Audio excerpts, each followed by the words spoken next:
Folks, Black Star Network is here. Hold no punches! I'm real revolutionary right now. Black power. Support this man, Black Media. He makes sure that our stories are told. Thank you for being the voice of Black America, Roland. Stay black. I love y'all. All momentum we have now, we have to keep this going. The video looks phenomenal. See, this difference between Black Star Network and Black-owned media and something like CNN. You can't be Black-owned media and be scared. It's time to be smart. Bring your eyeballs home. You dig?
Folks, today is Wednesday, November 6, 2024. Coming up on Roland Martin Unfiltered, streaming live on the Black Star Network.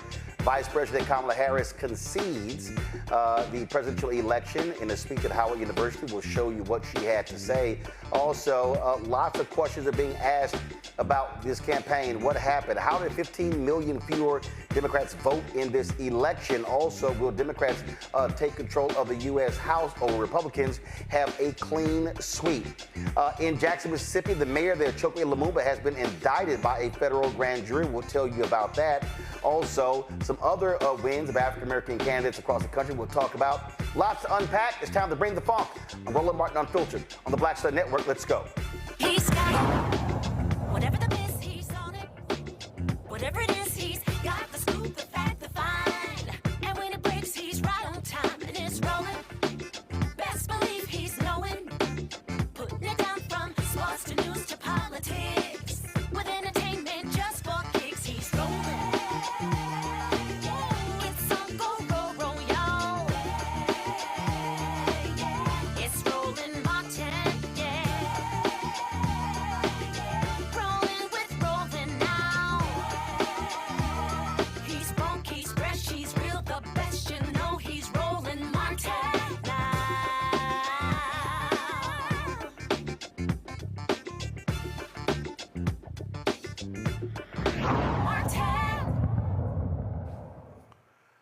Unlike Donald Trump 4 years ago, Vice President Kamala Harris conceded graciously when it came to losing the 2024 presidential election. She did so by making a phone call to Trump earlier today, and then she gave this speech a couple of hours ago at her alma mater, Howard University. Good afternoon. Good afternoon.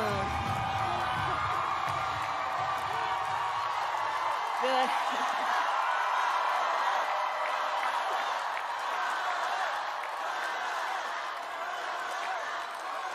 Good afternoon, everyone. Good afternoon. Good afternoon. Good afternoon. Thank you all. Thank you, thank you. Thank you, thank you.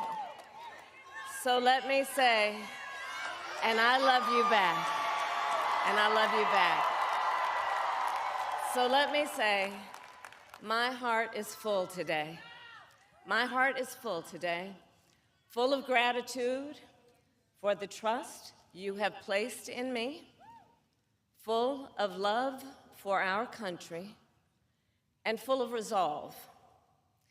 The outcome of this election is not what we wanted, not what we fought for, not what we voted for, but hear me when I say, the light of America's promise will always burn bright.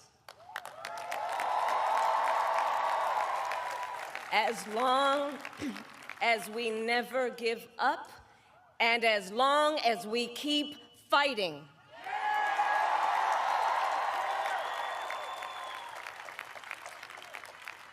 To my beloved Doug and our family, I love you so very much.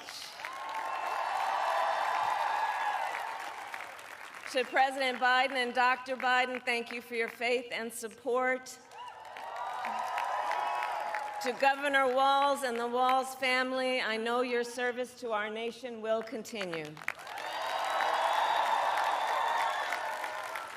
And to my extraordinary team, to the volunteers who gave so much of themselves,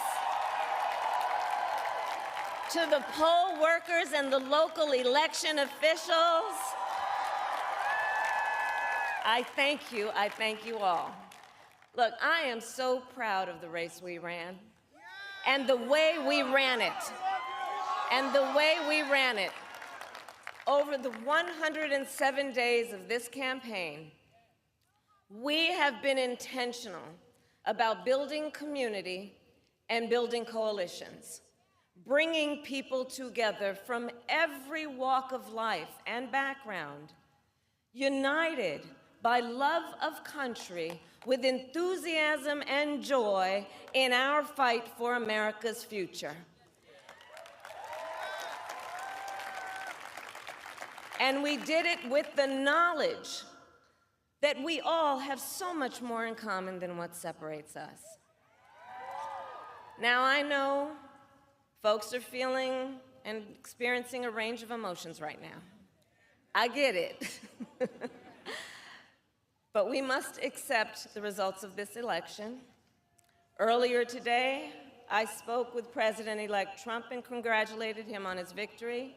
I also told him that we will help him and his team with their transition, and that we will engage in a peaceful transfer of power.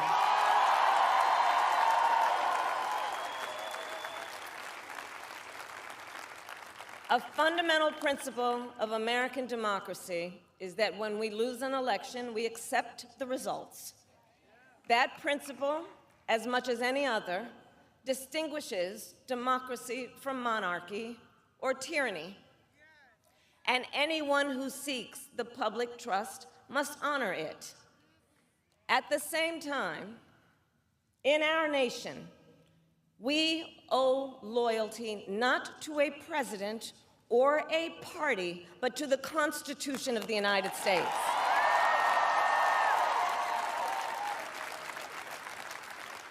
And loyalty to our conscience and to our God.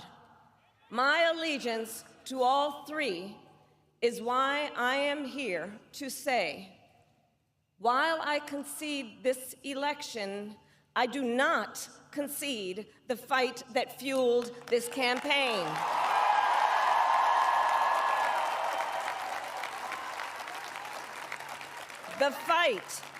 The fight for freedom, for opportunity, for fairness, and the dignity of all people.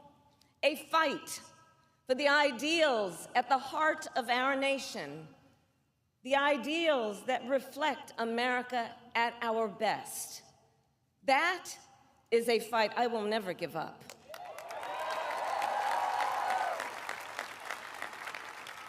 I will never give up the fight for a future where Americans can pursue their dreams, ambitions, and aspirations, where the women of America have the freedom to make decisions about their own body and not have their government telling them what to do. We will never give up the fight to protect our schools and our streets from gun violence. And America, we will never give up the fight for our democracy, for the rule of law, for equal justice, and for the sacred idea that every one of us, no matter who we are or where we start out, has certain fundamental rights and freedoms that must be respected and upheld.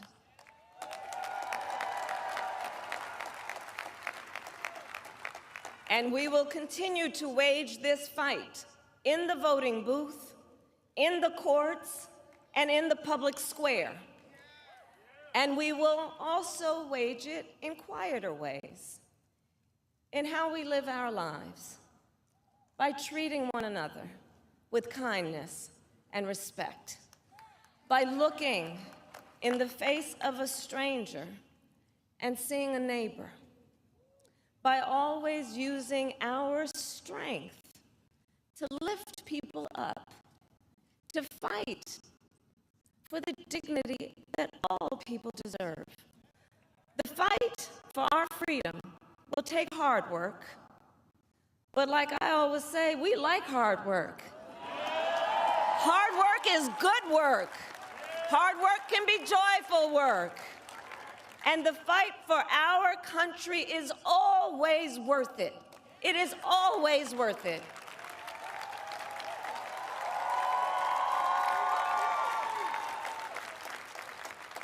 To the young people who are watching, it is, I love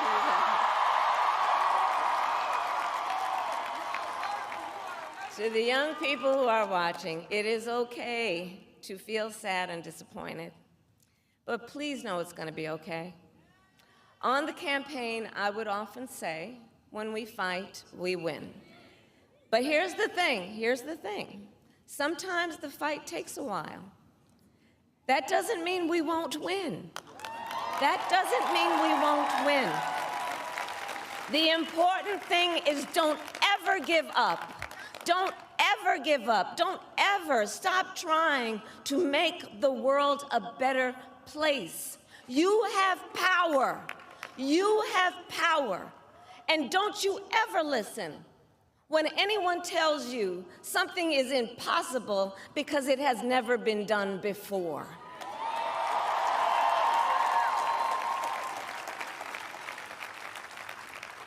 You have the capacity to do extraordinary good in the world. And so to everyone who is watching, do not despair. This is not a time to throw up our hands. This is a time to roll up our sleeves. This is a time to organize, to mobilize, and to stay engaged for the sake of freedom and justice and the future that we all know we can build together. Look, many of you know I started out as a prosecutor, and throughout my career, I saw people at some of the worst times in their lives. People who had suffered great harm and great pain, and yet found within themselves the strength and the courage and the resolve to take the stand, to take a stand, to fight for justice, to fight for themselves, to fight for others. So let their courage be our inspiration. Let their determination be our charge. And I'll close with this. There's an adage an historian once called a law of history, true of every society across the ages. The adage is, only when it is dark enough can you see the stars. I know many people feel like we are entering a dark time, but for the benefit of us all, I hope that is not the case. But here's the thing, America, if it is, let us fill the sky with the light of a brilliant, brilliant billion of stars. The light of optimism, of faith, of truth, and service.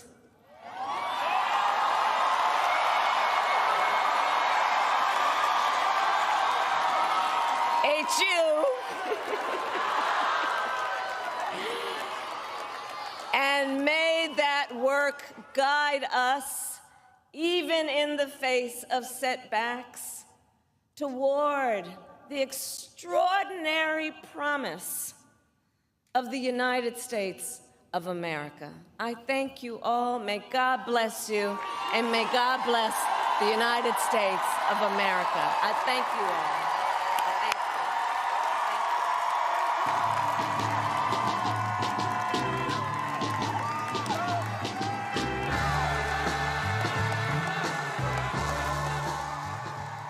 All right, folks, let's talk about this. Rebecca Carruthers, Vice President at Fair Election Center, joins us in studio. We'll be joined in a minute by Reese Colbert, host of the Reese Colbert Show on Sirius XM Radio. L. Joy Williams, political strategist, host, producer of Sunday Civics on Sirius XM Radio.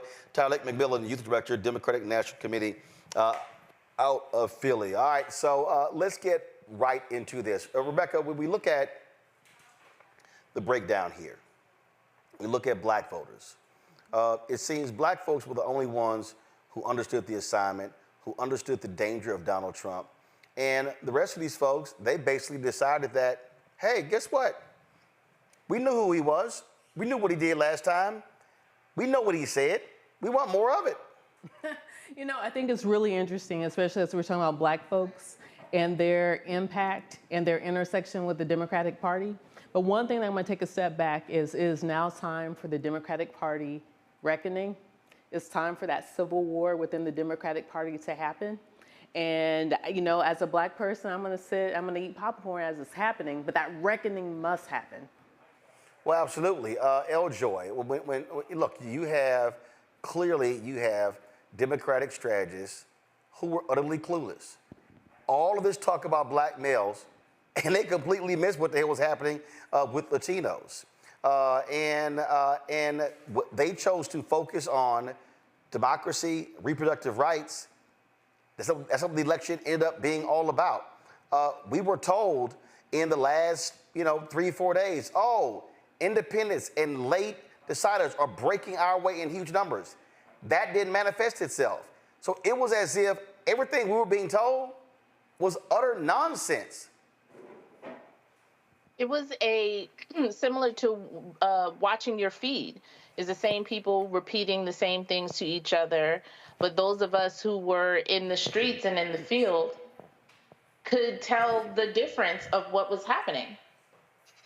Because we were hearing it on the doors, we were hearing it on the phones, and engaging with people out in the street on this issue. And so, what? Were folks lying? I think they were getting a feedback or a response. It's just the biofeedback, if you will. Because that is the conversation that was happening on cable news, on social media. And if you are only campaigning to win the media cycle, then that's what will happen. But I think we need additional data and information to see specifically how this played out in the battleground states and how this played out in the streets. Once we get all of that information, for me, at least as a strategist, I need to see the data. I need to see the crosstabs. Like, I need to see all of that information in order to give a greater analysis. But I do think that there needs to be, as we look forward to future campaigning, how do we get out in the field early? Not from polls and certainly polls and MSNBC polls and things of that nature, but how do we as Democrats get out in the field earlier, or listen more to the people who are there, who are engaging, take that data and information and incorporate it into a campaign that works? Reese, in the dinner that we had in November with the vice president, black male dinner, I said then, and I said this on the air too, I said that January to July should have been the White House, the campaign's complete focus on education, enlightenment, and informing folks of what they've accomplished and what they've done. Yeah. The vice president did some of that with the Economic Opportunity Tour. It was only 5 stops.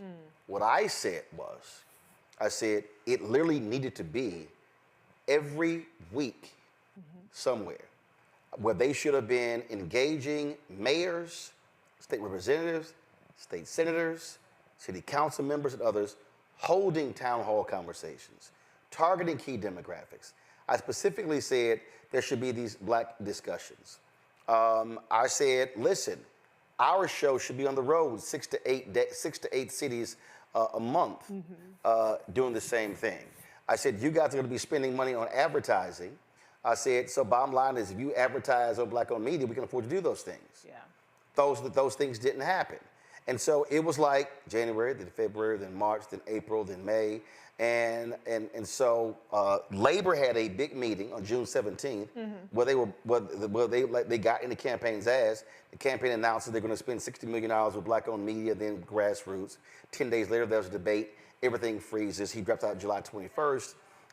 And so you get to August, and you're still waiting for those things to happen.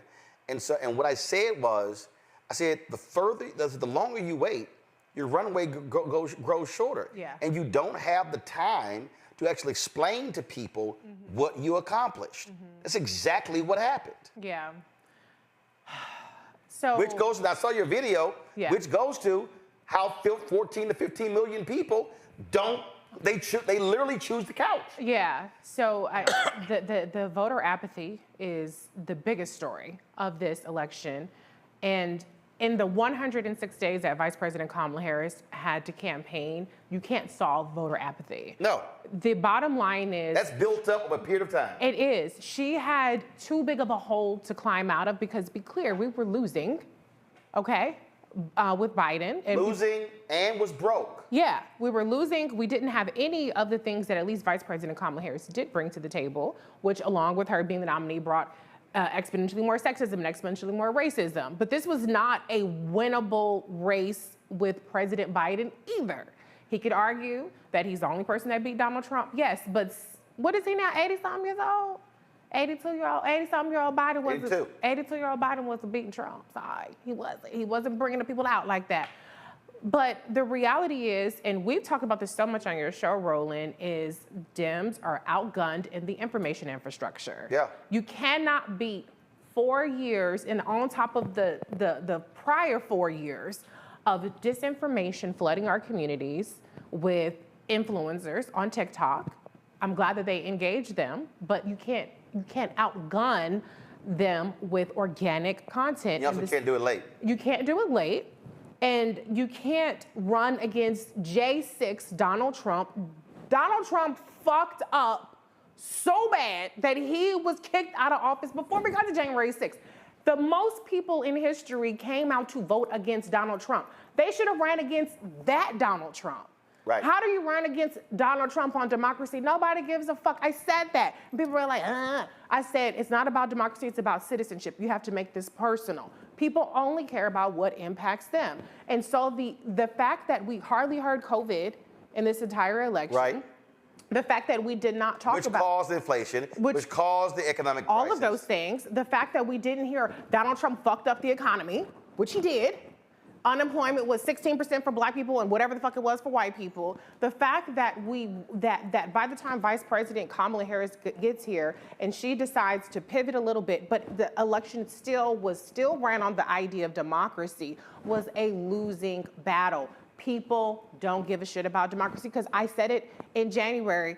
Democracy is not something that a lot of people feel works for them, and then Republicans are equally as animated on the issue of democracy as Democrats are. So there's a lot of things that we have to talk about in terms of strategy because we have 4 more years of this motherfucker now, but I will still stand 10 toes down on the idea that she left it all on the field. Right. And at the end of the day, if 15 million motherfuckers could sit up there and look at goddamn Donald Trump, and not just the 4 years that he was in office, that they said he got to go, but look at all of the times he's been indicted, he's been convicted, he's been convicted of civilly convicted of rape, and the most racist xenophobic campaign, and go, whatever happens, happens. That's an indictment on this country, and that's an indictment on where we are, that people just stop giving a damn. Tyler, when I look at numbers, when I look at numbers here, when I look at what the 1834 numbers, there were some assumptions that were being made. The assumptions were being made that, oh my goodness, once Gen Z and millennials, once they get engaged, oh my goodness, this is going to change. It's going to be a boon for Democrats. They voted big numbers for Donald Trump. From your perspective, what happened? Yeah, first and foremost, I want to say that the vice president and Governor Walz ran a hell of a campaign. The team ran a hell of a campaign. 106 days that we were on the ground. I firsthand saw the work that the team put into building coalitions, into being in spaces, and to being on campus. Shout out to all of our youth organizers and campus leaders who were on the ground, on campus every single day. I think at the there was a battle of folks fighting for rights and those fighting for privileges.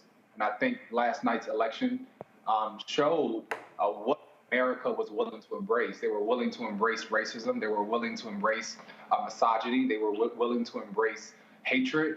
And I think that's what it showed. And I think clearly we saw how black folks showed up in this election.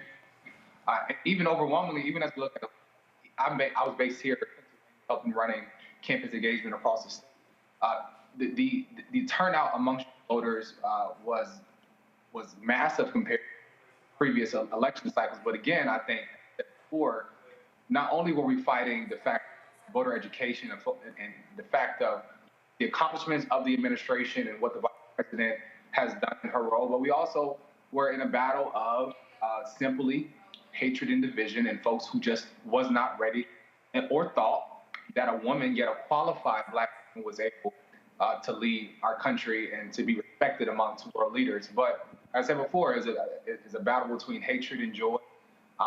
But also, I get that point, but also, listen, I think when you start breaking down this election, it starts coming down to different pieces and chunks.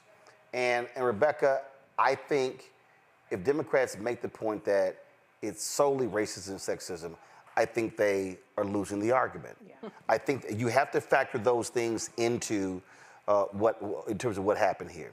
2024 mirrors 2016, and you had Trump facing a woman, eminently qualified in both cases, and America still has not elected a female president.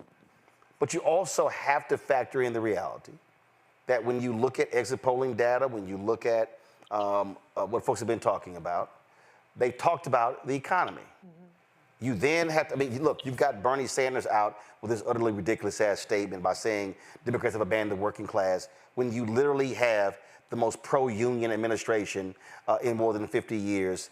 Everything they claimed that they needed to pass or implement to help working class people, they actually did. Mm-hmm. So this idea that they haven't done it, so I don't know what the hell Bernie is talking about, like what more needs to be done. In his statement, he mentions health care, prescription drugs.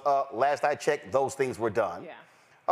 Roland. But hold on 1 second. But again, when you look at the economy, you have to look at the fact that they literally did not talk extensively about what they did, and they weren't messaging to the American people for the last 3.5 years, and you sort of wanted them to figure it out during the campaign season. That's not how it happens. Well, with Bernie, first tell me, what is the original bill that Bernie has passed? Now, all this time that he's been in Congress, show me something he's actually introduced and passed.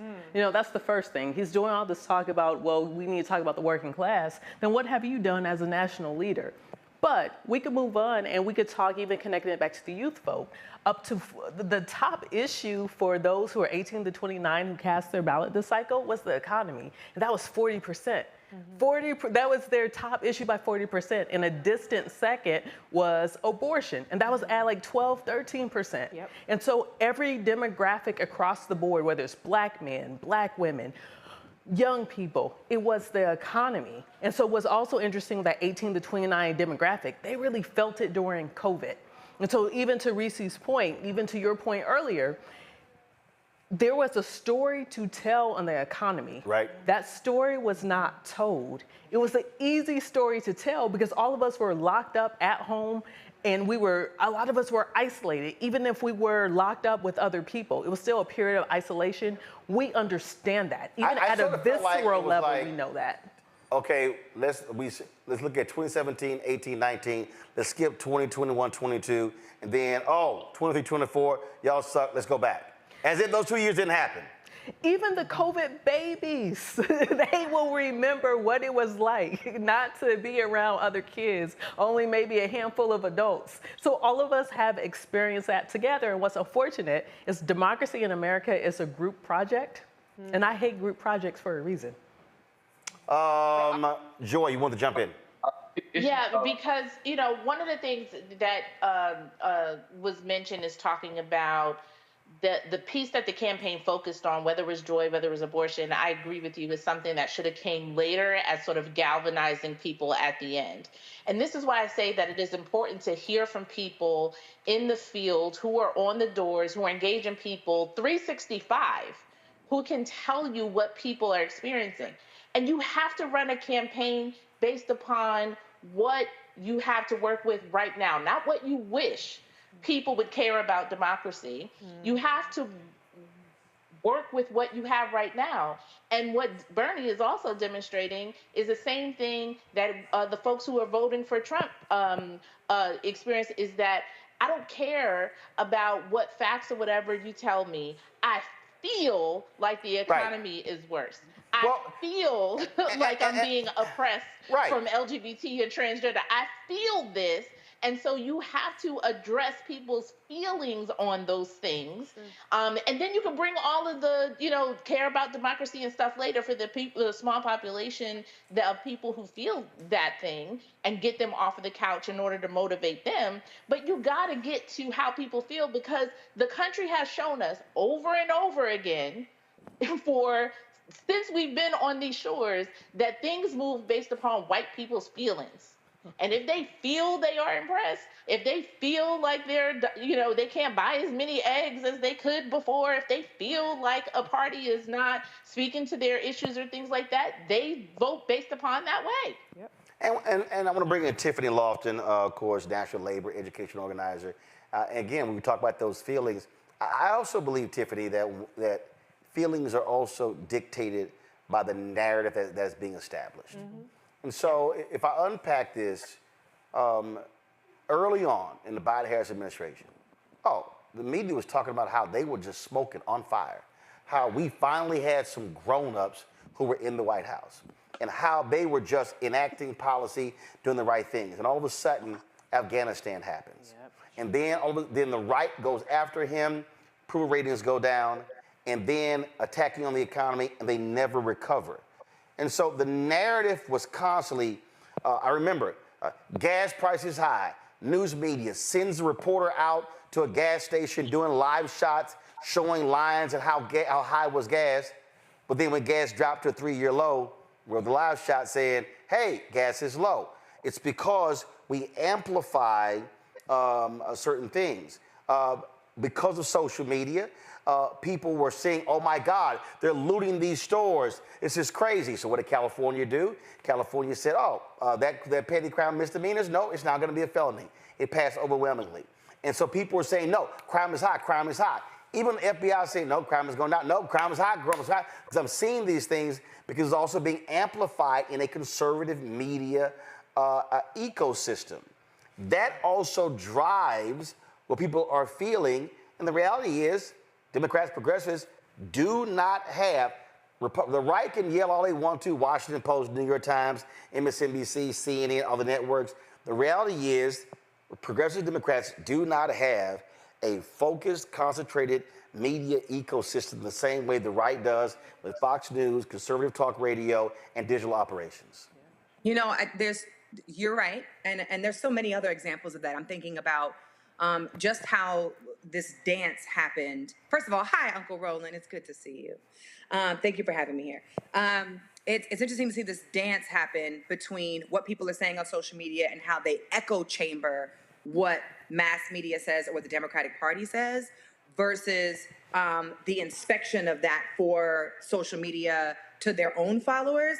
I'm thinking about like this whole disinformation campaign that Obama had around black voters and black men. I'm thinking about, I think all the way back to, I still blame social media for the reason why Brett Kavanaugh is a Supreme Court Justice nominee, because we were talking about what happened to him in college and high school and not talking about how he wasn't qualified for the actual campaign. So there's multiple examples of that. But let me also say this as a suggestion to the party who's listening. I don't think that it was the wisest decision to have influencers and podcast conversations with Vice President Harris along this campaign trail. I don't think that it mobilized or organized people in the way that they thought it was going to do. And then two, to your point around the messaging for the agenda, the only agenda that I heard consistently this entire campaign for the 170 days that she ran was how terrible the other party was and the other candidate was. And, I've been on your show a few times during this election cycle, and I talked about how that fear-mongering wasn't going to work. In the deficit of creating fear, and Joy just got finished talking about like how this aspirational vision around freedom and things came later, and maybe we should have talked about that much, much later into the campaign, after you get elected, and that being the spirit of what you wanted to run on. In that deficit, voters don't have an opportunity to fight for something or to organize around something or to vote for something. They are operating under the, we can't get Donald Trump to be president. And here we are, 4 million minus votes later, with Donald Trump as our presidency. And so the party didn't have, I think, a strong, they didn't learn from the lessons that we had in the last few election cycles about actually doing the work on the ground and moving people with agenda items and building a coalition with labor and and community groups and faith. We had the support, but there was no agenda that was crafted in coalition with all of those folks. So I don't think she had enough time to do that. But we need a stronger agenda and not the fear mongering and not the echo chamber of the media to say to voters, y'all needed to turn out because we didn't want Donald Trump. People wanted, what I've heard is that people wanted to turn out for something, not against something. Well, that may work with Democrats, but obviously that works very well with Republicans in terms of, because Donald Trump was saying the country is trash, is garbage, is going to hell, only I can save it. But here's why I have to disagree on the influencers in the podcast piece. Because the game has totally changed. When you look at pure numbers, you take a Joe Rogan interview 11 days ago. On YouTube alone, 46 million views, not even including what's on radio. The reality is that consumers now, unlike any time before, you could talk about buying a newspaper or reading it on site, but when you get to watch television, you get to either be at home or at work, turn the television on, watch it. They now are downloading directly. So now, somebody literally posted this tweet a moment ago, and the person said, give me 1 second.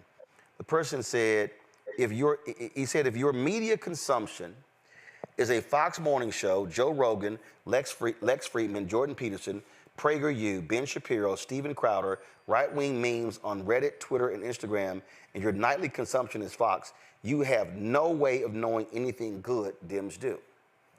The thing is, when you look at how the consultants even placed the vice president, they limited her with media. We know what they did with Biden.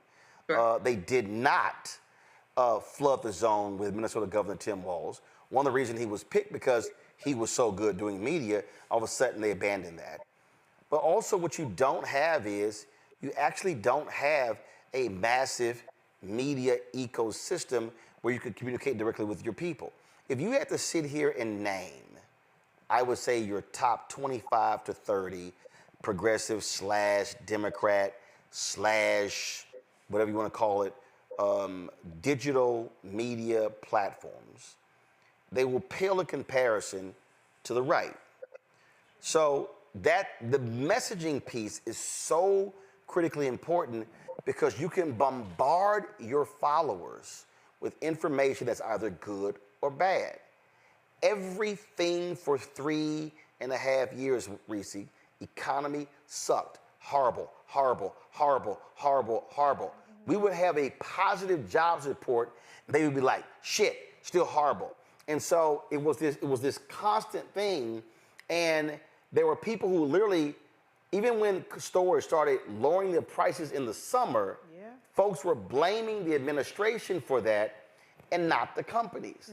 And so the echo chamber of constantly, let's say it's awful, folks bought into it. Well, Uncle Roland, can I jump in front of Reese for a second? I just want to add one thing. I am not disagreeing that the echo chamber is significant in helping to move voters, because as a person who has knocked on doors, registered voter, called people in phone banks, et cetera, we know how important repetitive messaging is and how important influence is. My point is, now that the election is over for Kamala Harris in terms of her running for president, what's different about what I've seen you do and what I'm saying about influencers on social media and the train that I saw her do is that there's no way now to mobilize those people who were activated, who wanted to turn out to vote, to now take action after the election. There isn't a container. There isn't a mass way to communicate with them about what happens next. And there might be a consistent audience for that particular social media person, but a lot of those influencers, Roland, didn't touch politics before we got to Kamala Harris. And so their audience, I just sat on a panel. So I'm not those followers, and those followers said to me, I cannot continue to talk about politics because I lost my following and people didn't want to listen to me talk about politics. Right. But so that's why I'm not specifically talking about frankly what I call celebrity influencers. Because so here's what I mean, because that ain't their thing. And so what I'm talking about is when I'm talking about how you have to have an ecosystem that drives the narrative. And just so people understand how basic this is. So we could take radio, we could take whatever. So you're sitting here right now, 7,300 are live. So let's see, Tyler, Joy, Tiffany. So it's 6 of us. 6 of us are communicating. Well, that's just on YouTube. It's not Facebook, Twitch, or the platform. Yeah. How long would it take for 6 of us to knock on 7,300 doors? So you have to utilize these tools now to be communicating every single day, every single thing, constantly, and not just in a 2 to 3 month window tied around the election. Right. Well, this is where I will agree with Tiffany, because it's not about celebrity. Right. It's what I've always said, it's about credibility. Yes. And so what the Democratic Party has always done is they've looked for the celebrities and the numbers and said, let's just hop on that, as opposed to investing in an infrastructure of people who have credibility on these matters. I know some celebrities who they had moderate discussions, and I'm watching their pages, and some took a week or 2 to post anything. Yeah. And I was like, well, why in the hell y'all invited them? They were like, ain't that the damn point? It's not the point, That, right. The point is you want them posting and Yeah, but they have, the Democratic Party has a tendency to look at those of us who do this, who have credibility with our audiences, even if we don't have the millions and tens of millions of followers of the celebrity, but we do this and we help move the needle with engaged people. They have a tendency to look at us as the choir, and we don't have to preach to the choir. We don't have to go to their audiences because their audiences are already on board with us. That's a huge mistake that we need to correct going forward. Yeah, I mean, Tyler, I'll tell you, it was aggravating to me how long I had to wait to do an interview with the vice president. Yeah. I remember. I mean, I was sitting here going, what are y'all doing? Okay, I'm seeing this and this and this. I'm like, what the hell? Yeah. And again, I do have one more point to make, though. Go ahead. Oh, so the other point, though, is, but I do not want to get lost in all of this. The dissuasion campaign that was waged on our voters, because the #1 ad that Donald Trump ran was not on the economy. It was anti-trans. And so when you run ads on anti-trans positions, you run ads on whatever the hell else he was running ads on. They got between the Kids campaign and the PAC, you got $120 million. $120 million. So what that was about was making her unelectable. They didn't say, oh, she's too black, she out there talking about defund the police. They didn't say nothing about defund the police, none of that shit. They said she wants boys to play in girls' sports.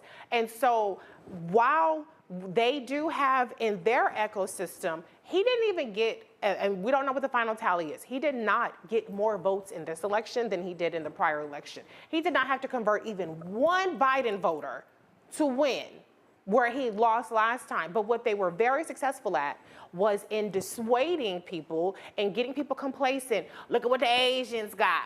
Oh, they sending all that money to Ukraine and they ain't got money for us. Meanwhile, they not giving your ass money either. Donald Trump, he gonna get rid of the Department of Education, he gonna get rid of your motherfucking Affordable Care Act. Y'all instantly gonna go back up to $1,000. They didn't have to make any of those arguments. All they had to do was to hone in on the things that people can get distracted by to keep them at home, and it worked. So we can't just talk about what Republicans are ingesting without talking about the fact that we don't have an answer, and I didn't see an answer from the Democrats on the deluge that has been happening for years on disinformation, because they don't invest in those of us who actually have these conversations. They just want to swoop in a celebrity, which is fine to do, but you have to do that in addition to investing in the information. So Tyler, here's where we stand. Trump wins, have inauguration. There's going to be always this autopsy, this sort of breakdown. Okay, where do we go right now? Yeah. Look, you're there with the DNC. We don't know if they're going to choose a new leader. Is it going to be Jamie Harrison or somebody else? From your perspective, what do you see? What do you want to be done? What I want to be done, I think at heart, outside of this, when I first stepped into this work, I'm at heart an organizer and a worker coming from the civil rights space. And so I understand first and foremost that struggle is not new. Storms aren't new, but like, as the vice president said, we adjust and pull up our sleeves to get back to work. I think as alluded to my fellow panelists, it starts with community building. It continues with coalition building. It continues to have conversations in community about what the issues that matter to the issues that matter. Really to have a discussion of how we move forward, how we organize, how we're going to organize during this presidency.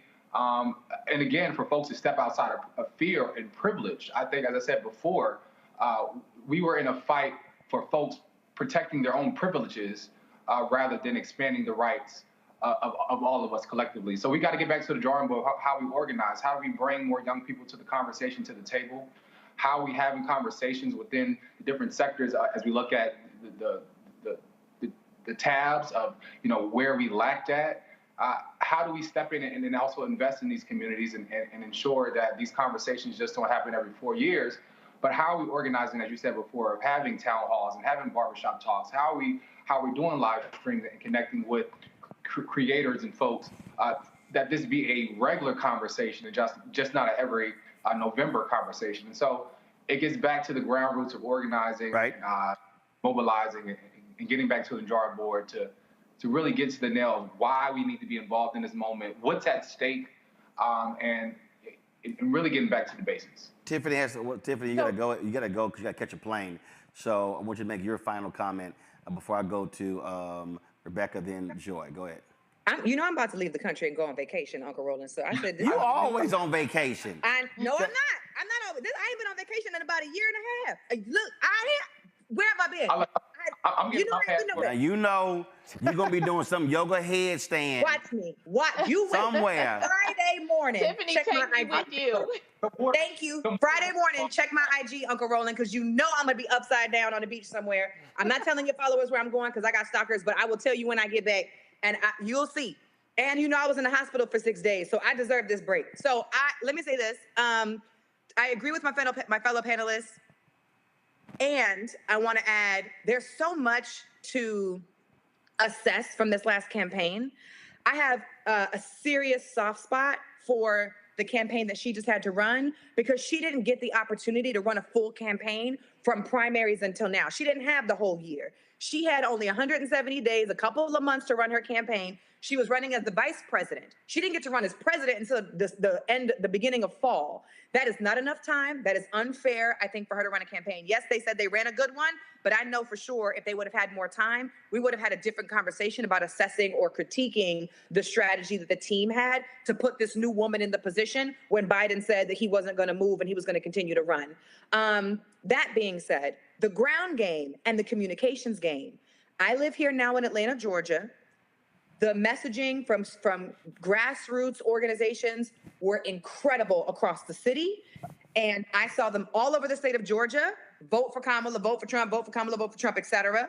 I even saw this sign that was really interesting and a little offensive that said, Kamala is for they, them, Trump is for you. So it was all over. Every YouTube commercial I saw was a donation ad. Every text message I had came a couple times a day. So my recommendation that I have now is that they didn't talk to some of the folks here on the panel, including myself, about advice for strategy to move their people. They didn't start early enough communicating to voters. And I think there were some very poor choices about what type of voters they were going after and who their audience was when they were setting Vice President Harris up to speak on her campaign. And I think all of this is not just a lesson about how we do better, because we always get those lessons after every campaign. But really, Roland, the question I have, which I don't have an answer for, the question I have is, in the future, do we need to have a strategy on how to move white women? Or do we focus on the people, the 15 million people who didn't show up this time, and try to go after those folks? When I see these polls, and I know it's going to be evolving over the next couple of days, I know your face. I see you. But I think we have and I'm not saying it's our responsibility. My question again is, do we need to think about a strategy to move these white women, because all of them just voted against their interests and voted to oppress all of my people in my communities. And I don't understand these white women. I don't get them. They're like this foreign species that I'm trying to understand, because I'm like, how in the hell did y'all show up in the way that y'all showed up again for this elected official? And I hope your panel can talk about that, or somebody DM me and give me the answer later. All right, and I'm going out of the country, and I will see y'all in a week when I get back. Enjoy America. Enjoy your vacation, and we'll look forward to seeing your your yoga headstand on Instagram. The point she makes there, Rebecca, is this. When you look at suburban white women, Trump increases support there. It's not hard what the issues were. They played to the crime issue. They played to the immigration issue. Nothing scares a white woman to vote Republican more than to say crime is on the increase. And then you talk about, the encroachment of, look at all these illegals coming in and how they are hurting your babies. They play right into that. And so they fall for the okie doke. Here's the thing, the way white women are socialized in this country, when they get uncomfortable, that's when they show up passive aggressive. So that's just a cheat code of how you manage to deal with white women. They are uncomfortable, they get passive aggressive. They're passive aggressive because they're experiencing discomfort and they don't know what to do with it. But I have a completely different thought than Tiffany. I think black communities should focus on ourselves now. I think we ought to be selfish. And even in our selfishness as black people, if black people do well in this country, everybody does well. So it's not a rising tide lifts all boats. Lift up black people in this country, and this entire country would do well. So as black folks, because we understand that, and oftentimes we're on the short end of that stick, we need to focus on ourselves. I've been reflecting and thinking more about Dr. King, talking about, is he getting the black community to run towards a burning building? Did he really sell us did he really sell us I'm losing my words here. A dream? A dream. Did he sell us a dream? Yes, Reese. He had a dream. He had a dream, but we're living the nightmare. And so we actually need to be selfish. A lot of times we talk about the Black and Brown Coalition, we talk about being BIPOC. I am black. And one thing I never even used BIPOC. I think BIPOC, Latinx, all them damn phrases, they drive me crazy. First of all, hold on tight. I'm gonna go to Joy. Joy, you've been waiting patiently. Go right ahead. Yeah, now I got notes. So, so the first thing to Tiffany's point, and to others' point on a strategy for these white women, I agree that it's not selfishness, it's self-preservation. And I don't think that we need a strategy for that. They have to develop that on their own. And to Tiffany's point that I'll have to text her about later on her not understanding or knowing these white women, yes, you do. You do, because we've worked with them. We've worked alongside them. They've been our bosses. They've been our co-workers. They've been in different spaces where we've had to deal with their passive aggressiveness, deal with them siding in different ways from that nature. And to your point, Roland, and others, is that when they are uncomfortable, they will run to what they know and feel comfort in. This thing that anybody does, that any human being does. And what that comfort is under the shelter of white supremacy. And that's where they run to from that standpoint. I believe we don't have a strategy for them to try to woo people back, just like I don't believe in having a strategy to woo Republicans or woo independents, and that because the greatest population that we can persuade are those people who chose the couch. And how we persuade them, I know because I do it. How you persuade them is you give them something to vote for. You give them an agenda to vote for, which goes back to Tiffany's point, and that you're not just sowing fear and discomfort and vote against someone, but we're voting on this agenda that will increase your financial well-being, that will increase your healthcare, that will increase your child's education. Give them an agenda.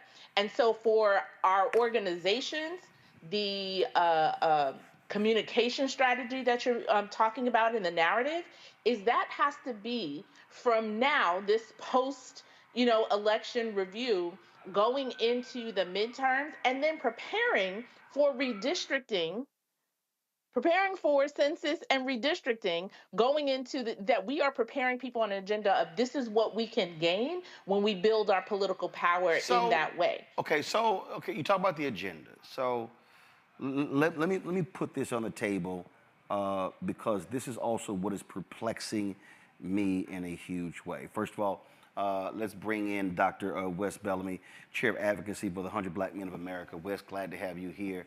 So I'm gonna put this out, and I want all of y'all to respond to this. So explain this to me. How does Missouri codify abortion rights in their constitution? How do they pass a living wage, but then re-elect Josh Hawley, who is against both of those things? How does Arizona do the same? I mean, when you look at some of these states, when you look at the choices that they made on the state level, but they re-elected individuals who are absolutely opposite those very things. And I saw this one tweet, the person asked, okay, so Democrats now have to ask themselves, how do we lose big in Missouri, but they passed two things that Democrats supposedly are big on? Wes, your thoughts? Racism. It's to me, I don't think that there's any other way to describe it. When I look at my daughter and I look at the ways in which like people just voted, I'm very disheartened. But I also clearly understand that racism, in my personal opinion, is the biggest factor at play. There's no other way, in my personal opinion and personal estimation, to describe or to break down or to analyze what you just described for all of us. The major ballot initiatives passed in states like Missouri and Arizona. But nonetheless, those same voters couldn't go and find themselves or couldn't find it within themselves to vote for a black woman. Arguably the most qualified individual that we've seen run for presidency, a person who served on all three levels, a person who, by any accounts, was ready and prepared to lead this nation, a person going against a 34-count convicted felon. They couldn't find themselves to do it. And to me, I don't think that there's any other way or explanation other than pointing out blatant racism. And I think Democrats as a whole need to stop looking at developing and building out this quote unquote tent and focus on those who have consistently been there for them, i.e. black folk. And let's try to run up those numbers and speak to our needs, because that's the only way this party is going to be saved, quote unquote, for lack of a better term. Reese? I think that Republicans like to have their cake and eat it too. They like to have their power look a certain way, and then they like to have everybody else do the heavy lifting. In this case, they couldn't leave it to us to do the heavy lifting on things like abortion rights, even though it failed in Florida and legalizing marijuana. And the reality is that Republicans are reliable voters. And so I want to put to bed this notion of a voter realignment. I want to put to bed this notion of the demographics are shifting more Republican. He got the same Republican votes that he was always going to get. Right. But when we fall off, then now those percentages are higher. Right. So it's not that there's a surge of Latinos surging towards the Republicans. They always voted, those Latinos always voted for Republicans. The problem is the people who would be in our corner dropped off to the tune of 10 to 15. We don't know what the final number would be. So what we have to do. First of all, figure out who the hell those $15 million are. That's step number one. That's first. Who the hell are they? Step number one. Are they black? Are they white? Are they young? Are they middle-aged? Are they old? Are they female? They're a little bit of everybody. We have to figure out who is reaching them to the point that they stay their ass at home. We have to figure out what issues animate them. But hold up. But this is, again, where I still struggle with this. Let's take Pennsylvania. Yeah. The Democrats are going to hold the Pennsylvania House. Yeah. All right? Mm-hmm. When you look at North Carolina, North Carolina, they elected 4 or 5 Dems statewide. Yeah. And the Democrats won enough seats to stop the supermajority in the legislature. Yep. But it didn't translate to the top of the ticket. Yeah. Why? Roland, what did we tell people was at stake? What did Democrats tell people were at stake?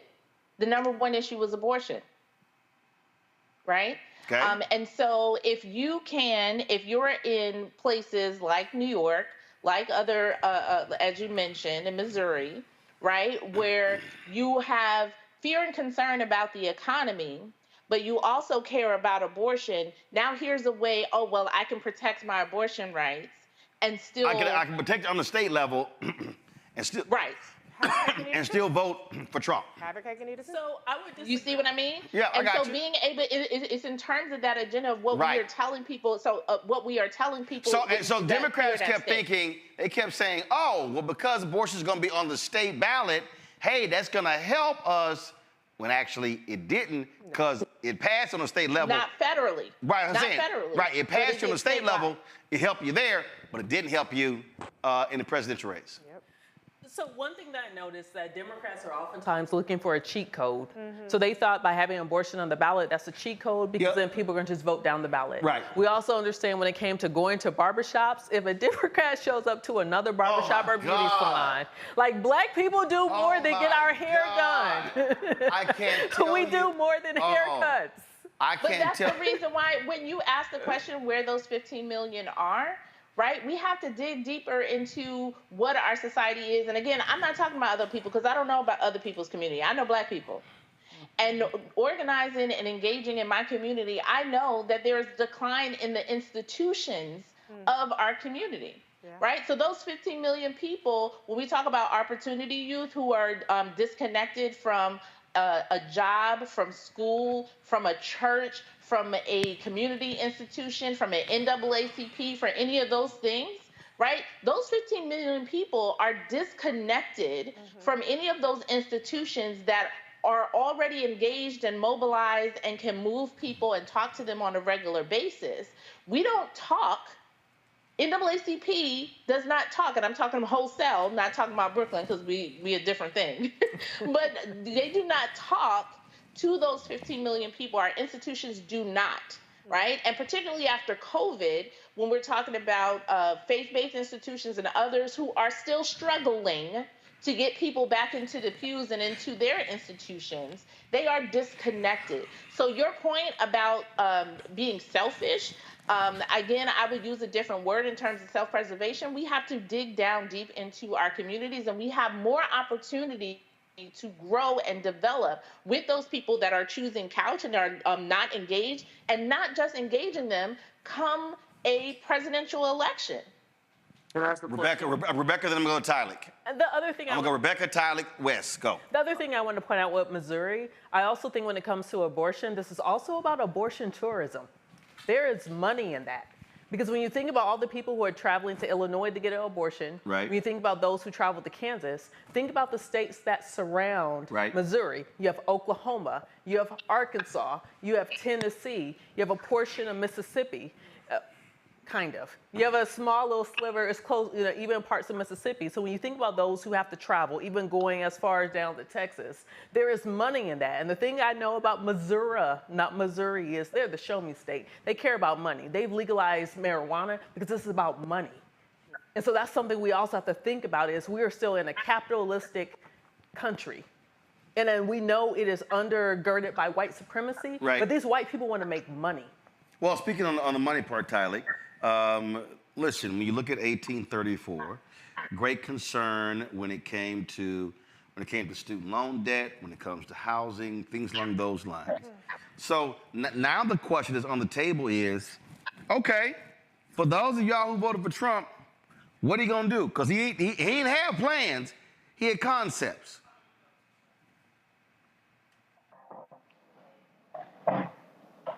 Tylik, go ahead. Yeah, I think it goes back again of the fact that people are choosing privileges over their rights.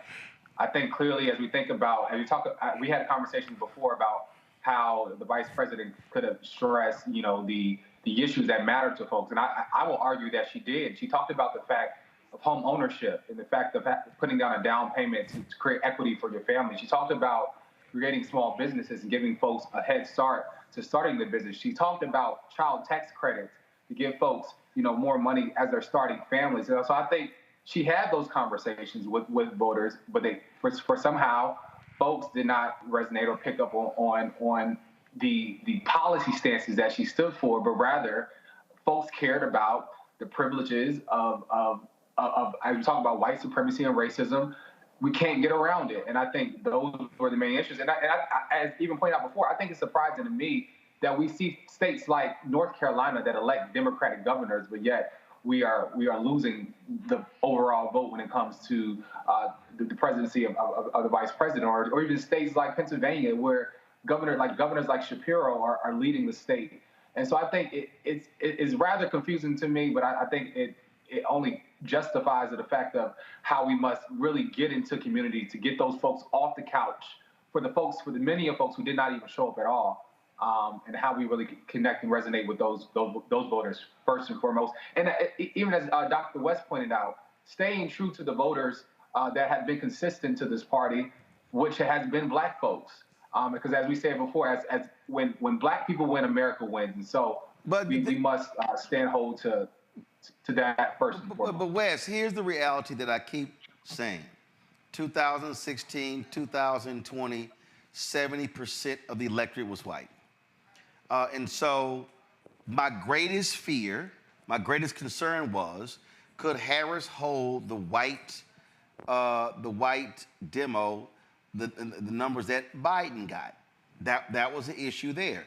And so we could talk about Obama in terms of how he did and how that touched people, but as someone said last night, that's a unicorn. You have to look at this reality that when we talk about whiteness, we're talking about culture. And so Tyler just listed all of these things the vice president laid out. But it's abundantly clear the voters didn't give a shit about policy. No. Right. They didn't give a damn about policy. Right. They didn't, I mean, again, of the Black folks that voted for Trump, where's the policy? In fact, all of these ADOs, ADOS, FBA people, all these folks who out here, all the loudmouths on YouTube, I need any of them to show me Trump's Black agenda. It don't exist. So what you're dealing with here is, again, I remember people kept talking about vibes with Harris. I think they voted for Trump on vibes. Yeah. Oh, you know what? I vote for Trump and I'm gonna feel better and stuff is just gonna magically happen. It's gonna get better. And what's all he's gonna end up doing is literally taking credit for all of the hard work. Biden and Harris will end up being sharecroppers to Donald Trump because he will take credit for all of the work they put in to fix the economy the same way he did with Obama. The foundational stuff. So this is my point. And some may agree, some may not agree. I was having a conversation with some folks earlier. I really think that the Democratic Party needs to look at the bench and the individuals who are going to run moving forward. And as sexist as this world is, this country and this nation is, as racist as this country and this nation is, we got to be very candid and honest with ourselves that people, as you alluded to, most individuals, in my personal opinion, they're not voting for policy. They are voting for vibes. So the party is going to have to present an individual who, while you said Obama was a unicorn, I like to think that there are a multitude of individuals who can kind of fill and fall into that realm. Governor Wes Moore is one of which. I think that white culture and whiteness will respect him due to his military background. From a just quite honest a sexism and a chauvinistic perspective, there are going to be men who, quote unquote, say, yeah, I can vibe with that dude. There are going to be white women who often fetishize about Black men, and they're going to say they think he's handsome. Like, Democrats are going to have to put forth individuals who not only energize and invigorate persons within our community to go out and say, I identify with this individual, they're cool, I can see myself identifying with them, like I want to be like them. And that's what the common person, in my personal opinion, are voting for now. Because as you alluded to, Trump has no policies. But people are caring less about policy and they're caring more so about popularity. And I think that we have Democratic Party has persons who fit that mold. We just got to present them. I think what happens now, Reese, again, if we're talking about in terms of, the bottom line is going to be there. The first thing is, Lord Jesus, pray that Democrats win the House. Now, look, it's tough. You got about 20 races still outstanding, but you pray they can get the 218 because that then stops a MAGA agenda from, I mean, he can do executive action, And but the judges. But right, he can do that. But I'm saying, but legislative, it has to go through the House. Yeah. So you pray for that. Yeah. But also, I think where Democrats are now is, first, who's going to lead the party, and now, what is going to be that strategy to focus on the 2026 midterms? Yeah. Also, state races. You got state races in Virginia next year. So when Joe was talking about redistricting, you gotta say, yo, how do you knock down some of these supermajorities so you have a say when redistricting comes around at the end of the decade? Yeah. That's there. I think you have that. Also, you also have to figure out a communication strategy, meaning also communicators. So what he just said, question now becomes, okay, who are going to be those folks? We saw Gavin Newsom a whole lot between January and July. When Vice President Kamala Harris gets the nomination, it was like he disappeared. He did. All those Fox News appearances, what happened? I don't know if it was the campaign's call or if that was his call.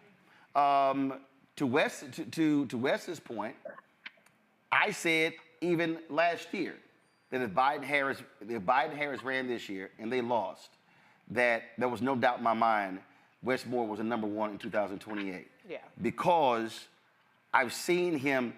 It's this very weird thing in terms of just how some people.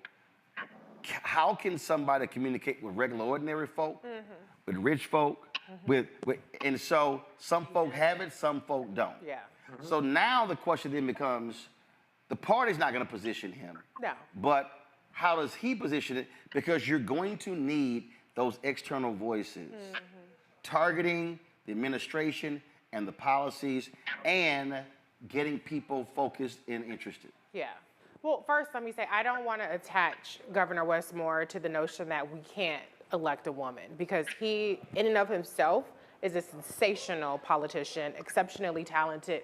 He has all of the intangibles, and then he has the benefit of being a governor of a Democratic state where we just elected a black woman senator who he was behind in the primaries.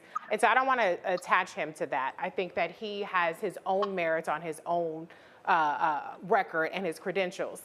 I agree with you on the point of communicators, but I think the #1 thing, to your point, is communication and information is we have to develop a counter strategy. In your chat right now, Roland, I noticed, even though they won, there are all of these chaos agents, these Trump supporters, these fake FBA ADOS people who are relentlessly, everything that comes out of our mouth, they're countering in this chat, and they're amplifying Donald Trump. So even though they won, they're not lighting up on their communication strategy because they understand that this is a cumulative impact of making sure that their narrative is the winning narrative. And so Democrats have to attack all of the conversations we have with the same level of discipline and relentlessness that Republicans are showing. That, to me, is the very first step, is being as relentless and as devoted to countering what the Republicans do. Now, I thought they did a pretty decent job during the Trump era of having their press conferences and pointing out all the bad stuff that Republicans were doing, but they didn't point out all the bad shit they were doing while Biden and Harris were in office. And so they have to not let up this election, for the remainder of the Biden-Harris administration, and they have to invest in the same things that the Republicans have invested in. If they do that, then we have a fighting chance with Wes or with whoever else will be the nominee in 2028. Rebecca. You know what's really interesting, Reese? I was also reading the comments. I see a lot of the FBA and ADOS. Yep. And you know what? By any account, I am FBA and ADOS. My family has been in this country for centuries. We have survived for centuries. And what's always interesting is whether it's Tariq or Yvette and they're doing their discussions and they're talking about tangibles or lineage, how are we going to make decisions? And even with thinking about the concept of reparations, that still goes back to the economy. Right? Because we're now talking about personal economy. We're talking about things that are owed to those of us who are descendants of people who have built this country. But even still, what's also kind of weird for me, though, is even seeing the bots or the people with misinformation saying, oh, we should just burn the whole thing down. When has that ever, if you are ADOS or FBA, when has it ever been a Black American ideology of just burn all this down? Yeah.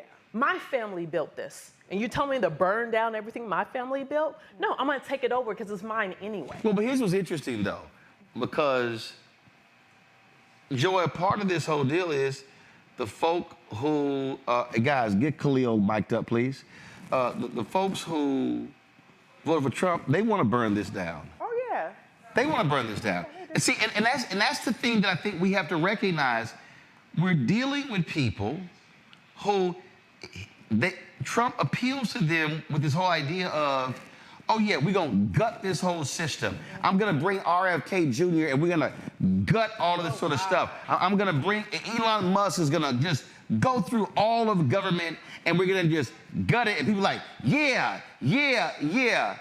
And then of course, when that hurricane hits North Carolina and South Carolina and Florida, they're like, oh my God, where's FEMA? Oh my God, where are you? No, well, what do you mean we're out of money? Yeah. And so again, when shit hits the fan, Joy, now I'm gonna be like, okay, where's government? But now let's gut everything. It's like, all right, let me know how that works.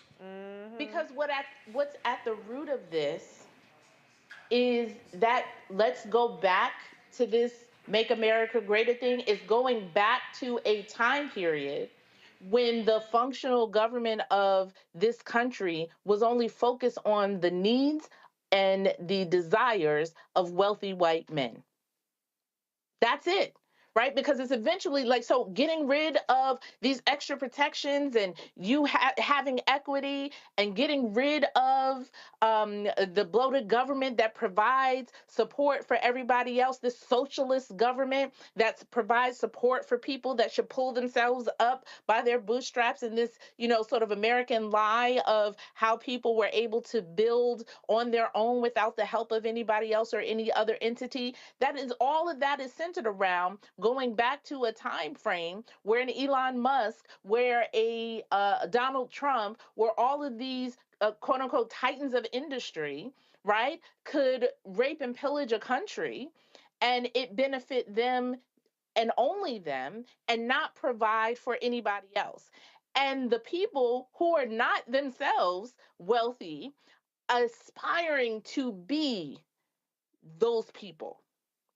Because again, we've created this narrative as Americans. This is the American narrative, right? Just think about the people that we hold up as titans of industry, the corporations, the others in terms of building, and to our co-panelist point in terms of capitalism, we've built that up as America wholesale. And so even if you're not that, that is my dream and desire. My dream and desire is to conquer somebody else. My dream and desire is to go to that point. And so I want to strip away anything that anybody else can have. But if I'm in trouble because I'm either that white male that that aspires to be like that or is like that, no, send FEMA for me. Send resources for me and my community, but not for anybody else. And, Roland, just to speak on that point, being out in the streets and talking to Black communities here in New York City, and that narrative that we all talk about people feeling like people that are coming to this country, asylum seekers or others, are getting something that they're getting more than anybody else, or things that are being taken from us and given to them. And I use for an example to a brother. Khalil, come on over here, Khalil. On the y'all street. Just bring a chair with you. Just come on. Joe, go ahead. Yeah, I used to a brother on the street, and I don't remember the stat right now, but I told him about the percentage of people, particularly Black people in New York City, who qualify for the public assistance that they believe that all of these asylum seekers and others are getting, but don't apply because they don't want it, they don't need it or whatever. So I was like, the things that you're talking about that other people are getting, there are people who qualify right now that they need to go and fill it out and they can get, right, but they won't do it, right? So who is taking it from you? I'm gonna tell you right now, Ty. I'm telling you right now, folk had better adopt my phrase. We tried to tell you, because again, it ain't gonna take us long to see the destructive path that Donald Trump and his administration plans to implement. And I'm telling you right now, it's gonna be a lot of orange tears from a lot of people when they go, shit, he did that. And we gonna say, fool, they told you they were gonna do that. And I just think a lot of these people, and I want Tyler and West to respond to this, a lot of these people act like he never said this stuff. You already got conservatives going, oh yeah, we are gonna do Project 2025. They were lying the whole time. And we all knew they were lying. And these fools actually believed the lie. Tyler, go ahead. We talk about how we feel safe in our communities. He has already come out and said he's giving police officers full immunity. Like, what does that do for us? When we talk about the fact of even on the first day, we talked about the Latino vote. He says on day one he's doing mass deportation. So it's just like folks literally are voting against their interests. But it's going to be a huge wake-up call on day one of what's really at stake. Because I say all the time, we're in the fight of our lives right now, and I just really hope that folks don't become comfortable or complacent in their day-to-day lives. And I know we can get to these elections, and the day after we want to fall back into our own personal lives and our day-to-days, but I challenge folks to not become comfortable or complacent because there's so much at stake, and we stand on the shoulders of sheroes and heroes who have fought tooth and nail for us to be even on this platform right now, having this conversation, this dialogue, for us to just give up and allow him to take back all of our gains that we have made. And so it's going to be a huge wake-up call. And not only is it going to be a told you so, but it's going to be I hope it is an alarm clock for folks to say, like, we don't got room to be messing around right now. Wes? I think it's twofold. The whole comments that have been made. In some regard, I think it's going to take an individual like Trump to show Latino folk who believe that they're white adjacent that they're not, through his actions and not just his words. They didn't believe it when he was shooting paper towels in Puerto Rico. They didn't believe it when it seemed as if like he allowed this individual to call there's a floating piece of trash in the ocean. But forward, he's going to show them with this mass deportation, with reminding them that they are black and brown, with the enabling of nationwide stop and frisk, qualified immunity, and other policies that he's already again said that he's going to do. When minority serving institutions, which large in part, Hispanics as well as HBCUs lose their Pell Grant funding, and the Department of Education is dismantled, and Latino schools or heavily Latino schools lose their Title I funding, as well as very white elementary and middle schools lose their Title I funding. It's not until something dire like that happens for many of these white and, again, white adjacent folks are going to understand. Yeah. And we just have to persevere. Yeah, I listen, I said last night, and I still believe it. They gonna have to experience some shit. Yeah.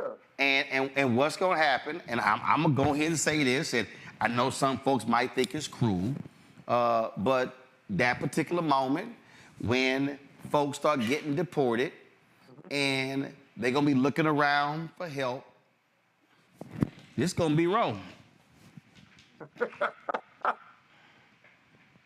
And then when Trump sends even more weapons to Netanyahu, and they start carpet bombing to the people in Dearborn, Michigan, this could be my position. But Roland. And then, no. Let me explain why. Because when Rebecca said it, and I talked about it last night, when Dr. King talked about walking my people into a burning house, everybody else always wants us to play the fireman. We sounded the alarm in this election. We yelled, hollered, and screamed in this election. We tried to tell people, we tried to warn them, but folk decided, you know what? Hey, y'all gonna do what y'all gonna do. Sometimes you gotta let folk experience getting their ass whooped before you step in.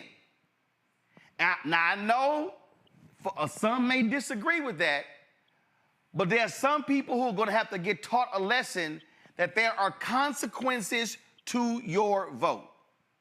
And I never forget, 1984, Reagan just destroyed Walter Mondale. Mondale won one state, Minnesota. And all them white boys and white girls, college Republicans, boy, they were out there, ooh, Reagan, 4 more years. Damn near 3 weeks later, his ass slashed Pell Grants and student loans. Them same white boys and white girls were shedding tears. And I remember sitting there. Hell, I was in, 9th grade, watching news with my dad like, bet y'all ass saying something different right now. You have to let some folks see evil in action. Now, I'm gonna go biblical. Somebody hit me earlier today, and they said, man, how do you explain what happened? I said 1 Samuel 8. God freed the folk from Egypt, from Pharaoh. Now here they are, and they like, Samuel, we need a king. He's like, y'all good with God? No, we need a king. We want a king. God's like, all right, I'm gonna give y'all a king. Samuel, go ahead. He told Saul. Saul was evil as hell. He's like, oh my Lord, Saul's our king. God's like, y'all wanted a king. America said last night, we want a king. We want a dictator. We don't care about the convictions. We don't care about the felonies. We don't care about the porn star. We don't care about him stealing the classified papers. We don't care about January 6th. We don't care about him lying. We don't care about him fudging his records. We don't care about him owing all these cities $10 million. We don't care if he's going to pardon January 6th. They said, we don't care about none of that stuff because Donald Trump's our guy and he going to make America great again. Okay, when he jack your ass up, this is how Black America should respond.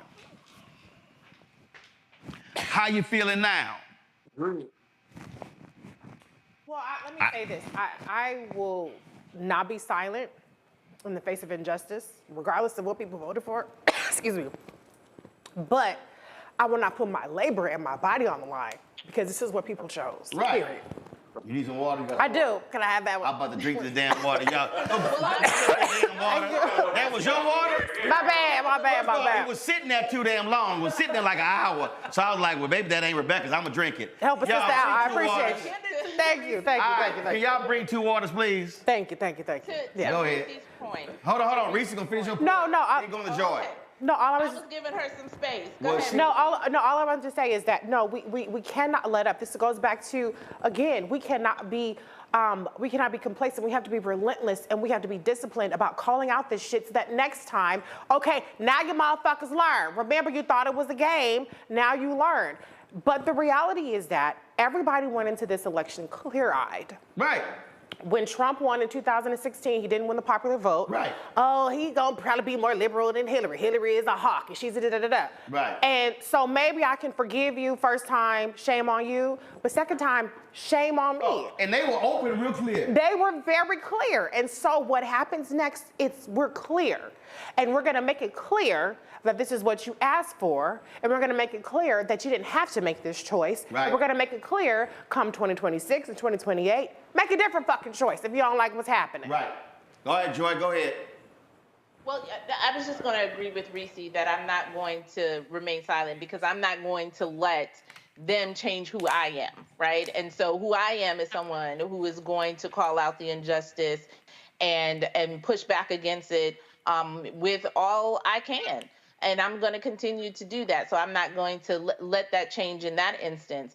The thing that I do believe, and I will be solely focused on is whether it's in the form of this political party or others, is how do we build that infrastructure for Black communities to build that Black agenda, that whoever is chosen in this party infrastructure, that we have a greater say-so and a greater hand in moving this and moving an agenda and setting up the infrastructure in order to insulate Black communities.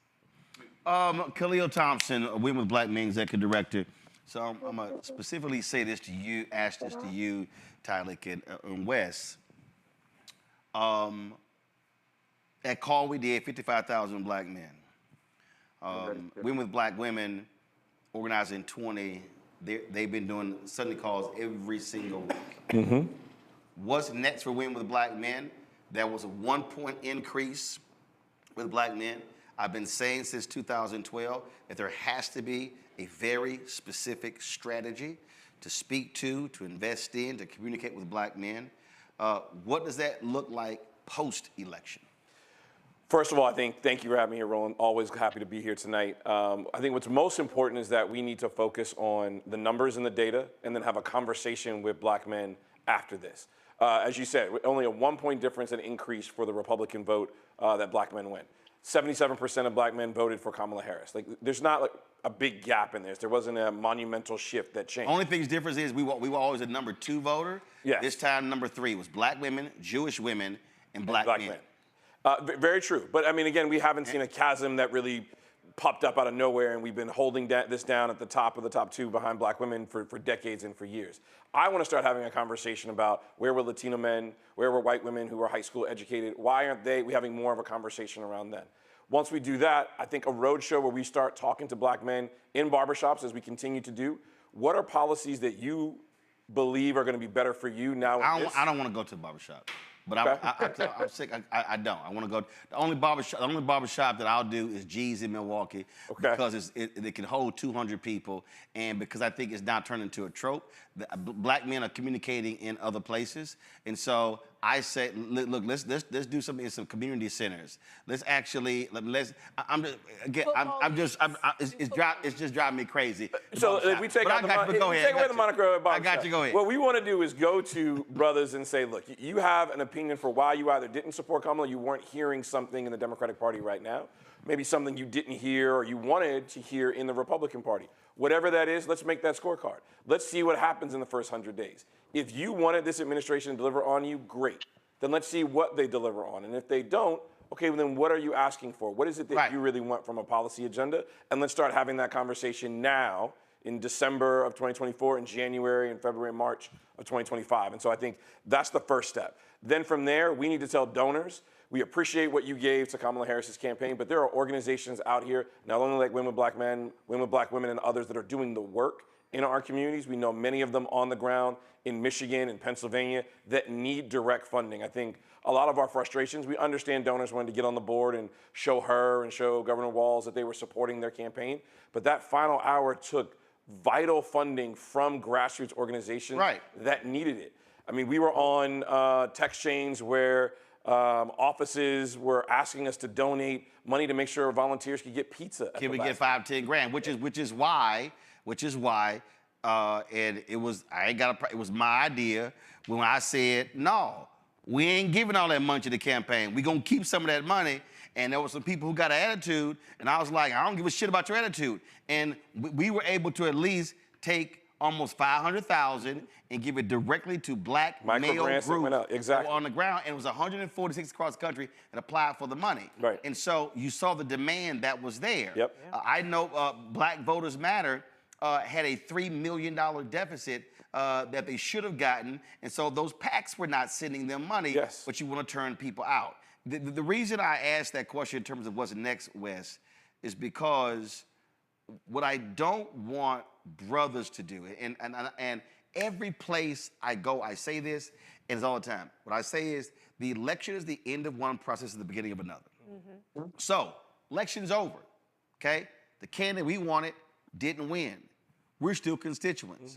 So the question now, Wes, is from a Black male perspective, what pressure are we now applying to who's in charge. How are we then holding them accountable and then calling them out? I see some of the folk who are I see some of these black dudes who are gloating today. And I'm saying, all right, you gloating. Where your damn plan? Yeah. Since you talking all this shit about the vice president, where's your plan? Again, this is that moment where we have to challenge loudmouths to say, okay, you supposedly pro-black, you supposedly all that. Where's your plan since you were like, oh, well, they didn't do this and didn't do that?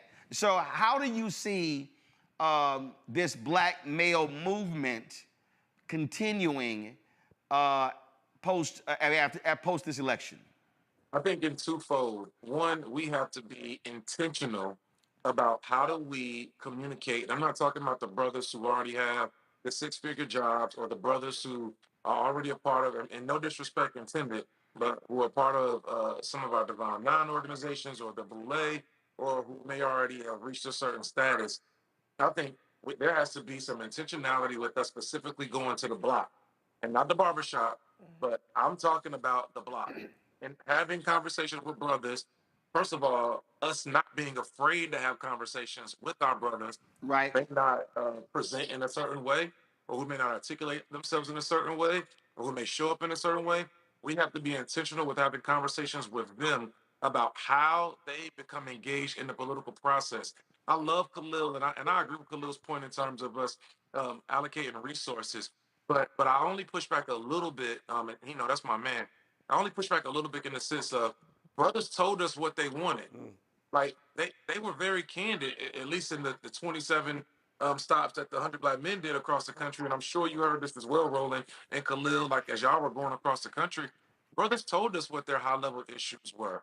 But it seems as if while a portion of those issues were presented within the Vice President Harris's black male agenda, on the state and local level, having those issues presented is still very far-fetched. And it's going to have to be for us to encourage them to show up at their city council meetings, at their school board meetings, at the state house. But that means that there has to be some intentionality with education and then consistency with the groups who already have trust on the ground.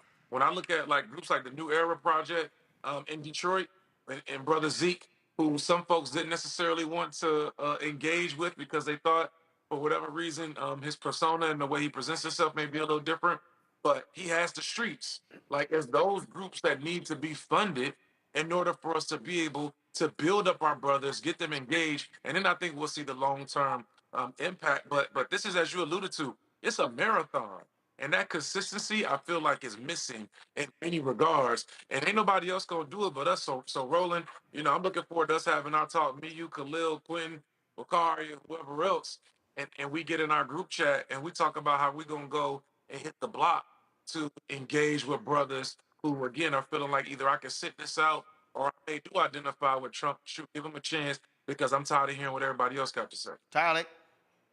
Yeah, I would, double down on that as well. But I will also say how we are keeping the dollars circulated within our community. How are we raising the dollars? How are we going back to these funders and saying these inner city organizations and folks who aren't necessarily connected to the establishment can have access to this money? How are we funding organizations that continue to teach Black history to our kids? How are we providing funds to those organizations who are educating? As we talk about Trump trying to eliminate Head Start, how are we giving money to these organizations who are providing scholarships to students who are attending historically Black colleges and universities when we know that Pell Grants are under attack? How are we providing funding to organizations that's helping women who are bleeding out in the streets when they need emergency medical care because of the fact of abortion bans in certain states? And so how are we circulating the dollar and going back to our fundraisers and our folks who gave the big dollars to say, how can we circulate that money within community and provide, as Dr. Bellamy said, folks that are in the streets, these organizations who are not your regular, go-to organizations, but folks who are actually plugged into communities and giving them the dollars that it takes to help folks change folks' mindsets. Because I saw throughout the trail and visiting different organizations, folks aren't just necessarily, engaged in our, everyday organization, but folks are connected to grassroots community organizations, whether that's through their local, basketball gym or their coaches or, different avenues. So how are we providing funding to those folks who are really in community, doing that grassroots community building and really giving them the resources? So go ahead, Clem. But it doesn't just stop there. I think there's also an accountability that has to happen. I'm not talking about individuals, but we saw a campaign that could have been monumental in this election cycle. We got away from what works in our communities. Not only are we persuasion, but then we need to be mobilized to go vote. We were seeing that our communities were not being spoken to. In Philadelphia alone, I heard that there were close to 240-some thousand voters in wards and precincts that just didn't come out and vote because people didn't have a chance to knock on their door. That was a 10% drop-off in Philadelphia, and Detroit only hit 47% of turnout. And so if we're asking, we then need to go to the campaign. Trump increased his turnout in Detroit by 53%. So he went from 6,700 votes in Detroit to about 19,000 in Detroit. And I love media. I will always be here at the Black Star Network. I think we got to find unique ways to reach people, but that can't be done at the sacrifice for having a conversation at somebody's door, picking up the phone and calling them early on in the campaign. So I challenge everybody. I'm just like you. This afternoon, I'm like, great. I love that you got the presidency. Awesome. I love that you got the Senate, and I hope you get the House, in my opinion. I want you to have no roadblocks to get your agenda in, because then there is no question at the end of the day. I know. Bear with me. Because there's no question at the end of the day when we go back to our brothers and ask, if you have all of these systems in place and you couldn't enact or you couldn't get the financial assistance that you wanted or the policies that you wanted, well, then tell me what you really wanted at the end of the day. Do I really believe that mass deportations are actually going to happen? I don't think it will. I know my daughter and I are taking it. I know he scared us. Maybe I'm a little crazy. There's money in it. So yes, all this stuff is going to happen. But I feel like once we start doing it, average Americans who don't want to take those jobs that are in the Sun Belt to go pick that food and it's going to be on your grocery store, those prices are going to go sky high. I think things are going to come back to the opposite. No, so then you will keep, so this scheme is you keep incentivizing people to cross the border, work here, being paid under the table, then you mass deport them because someone's going to make money off of it. Then corporations are going to go back to Mexico City with their billboards, recruiting people to show up to Billings, Montana to do this work. It is a cycle because there's money attached to it. So you said something about accountability. And when Wes talked about traveling and, brothers were saying what they wanted. Okay, now to those brothers, what you gonna do now? Maybe that was my point. Forgive me. See, to those brothers. Because see, when I traveled and when I specifically asked brothers, they couldn't tell me. There you go. They were talking about, well, I want to be heard. I was like, oh, okay. I'm listening. What? We're here. Yeah. What do you? I was like, I know the campaign's watching. What do? They couldn't. And so now, again, and I threw it out there, I can't wait. I really can't now wait. All the ADOS and the FBA folks who talk shit about Democrats and the Vice President and Biden, okay, now what y'all gonna do? Please, all y'all folk who said, well, if they stand up for reparations, I'm voting. Okay, show me where Trump and the Republican Senate and the possible Republican House, where they stand on that. Now what you gonna do? See, this is where it's put up a shut up time. So it's a lot of people who've been running their mouths, saying all sorts of stuff, what they gonna do, what they want. You need to have this, you need to have that. Okay, now what you gonna do? That's why when I said I'm gonna sit back and look at some folks, because we're always the ones who are organizing, moving, all right, let's go stand with you. No, this is right now, Joy, I'm gonna need some other people to get off their ass and lead the march. I'm gonna need some other people to sit here and say, we about to oppose this thing because we've been carrying a whole bunch of other people. and they showed their ass on election day, and it's like, okay, now what y'all gonna do? I mean, I've had more folk, I've been seeing a bunch of people say, look, don't y'all start blaming Latinos for what happened. Shit, our numbers didn't look like theirs. No. Right. This man insulted Puerto Ricans, left it, and they still voted for him? But not every Latino identifies with the plight of Puerto Rico. No, I understand that. But what I'm saying is, he insulted Puerto Ricans. He made it clear he's going to do mass deportation. He called folks rapists and criminals. He said they're crazy, they sin the worst, they are poisoning our blood. So he said a whole lot. And all these people kind of like, he ain't talking about me. That ain't me. He ain't talking about me. To their perspective, they're not talking about them. Yeah. Because, you know, whether it's people who have identified that they've been here for, you know, 2 generations, they're talking about them. My hairdresser, who is Afro-Latino, would be talking to me. But the last time I went to her, which has been some time now, but last time I went to her, and she was like, oh, they're all coming over here. And I'm like, girl, are you really sitting here and talking about other people coming over here and taking, you're like, are you doing this right now? Okay, I can't see you no more, right? So like that again, people believing that it's not them, they're not talking about them. The other thing I think is that people don't have a real grasp in terms of the diversity of who Latinos are in this country as well. What white supremacy and others has done to people in Latin America and also here in the United States, that people don't identify in that way, and how they are socialized, how from race, from gender, from everything is different based upon where you come from.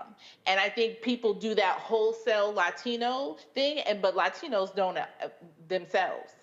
I mean, Joe, you brought up, there was a battleground state, I can't remember which one, where a group of Republican voters were pro-Trump and they were advocating for deportations and rounding people up. And then there was a gentleman who worked at a store who they all went to and shopped with, and then he got arrested and was deported. And they couldn't imagine, well, he was one of ours. He was one of our immigrants that we loved. And then they didn't realize what the policy would. So to your point, Roland, I'm just gonna sit back. Y'all wanted this. This is what you voted for. I'm gonna advocate for our communities. We're gonna hold them accountable for what we want. But this is your administration. This is what y'all wanted. Enjoy it. I said we are waiting to see for a lot of these House races to be decided. So that's one of the things that we're looking at. Of course, Republicans had 220 seats in the last Congress. Democrats had 212, and so some went one way, some went the other way.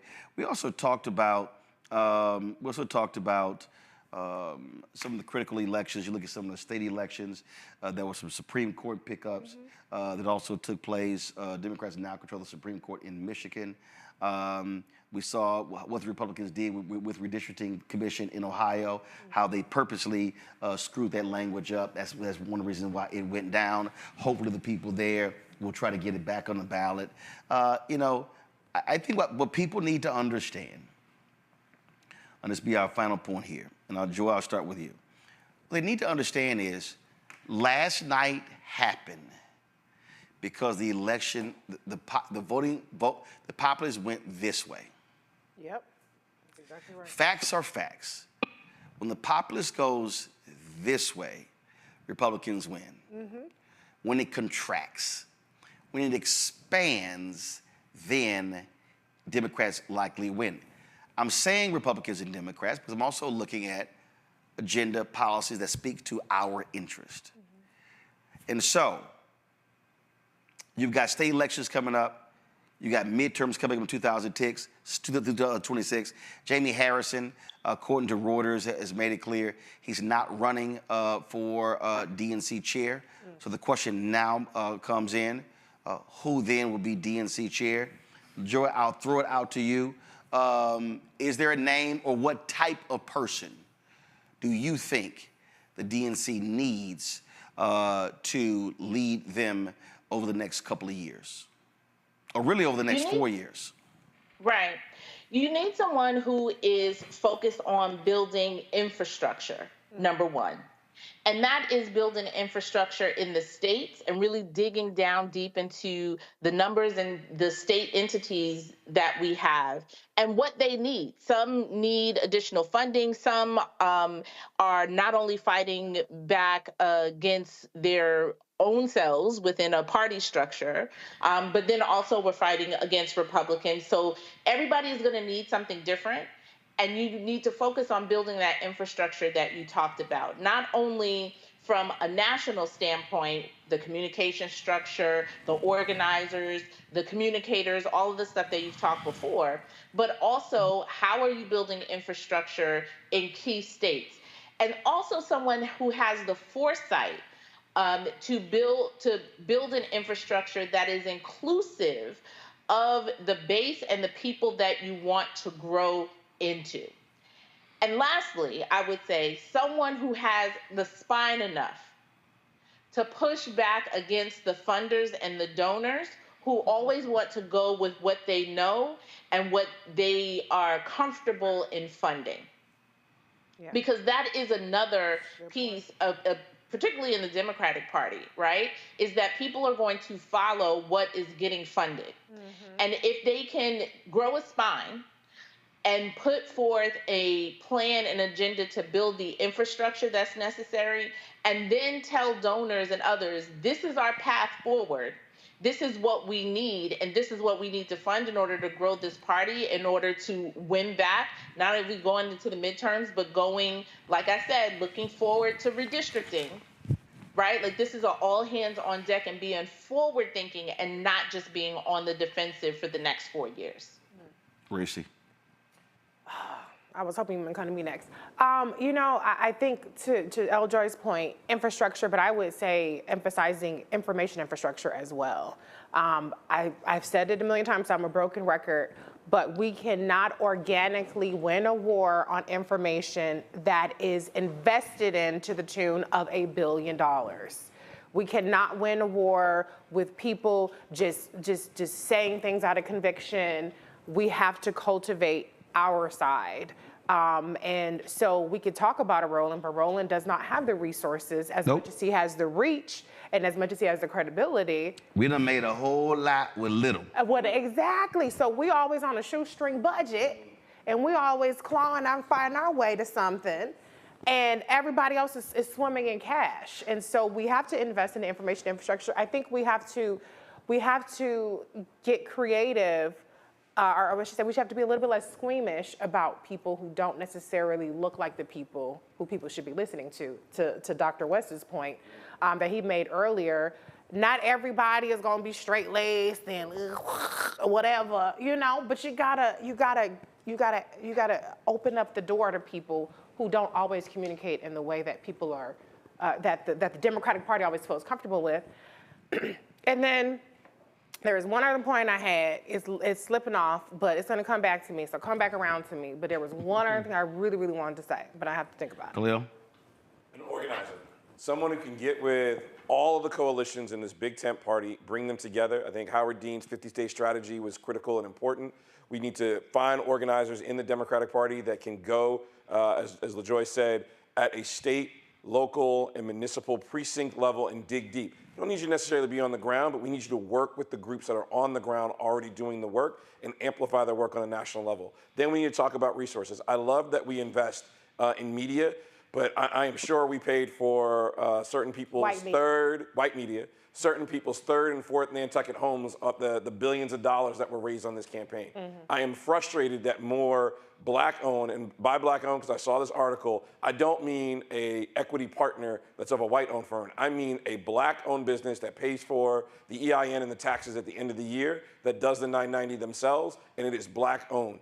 They're receiving that funding and those resources to build and build capacity. And so having somebody that is chair, that is an organizer, that has budgetary autonomy and authority, and then can do true leadership in our community, I think that's where Jamie Harrison was hamstrung over his tenure.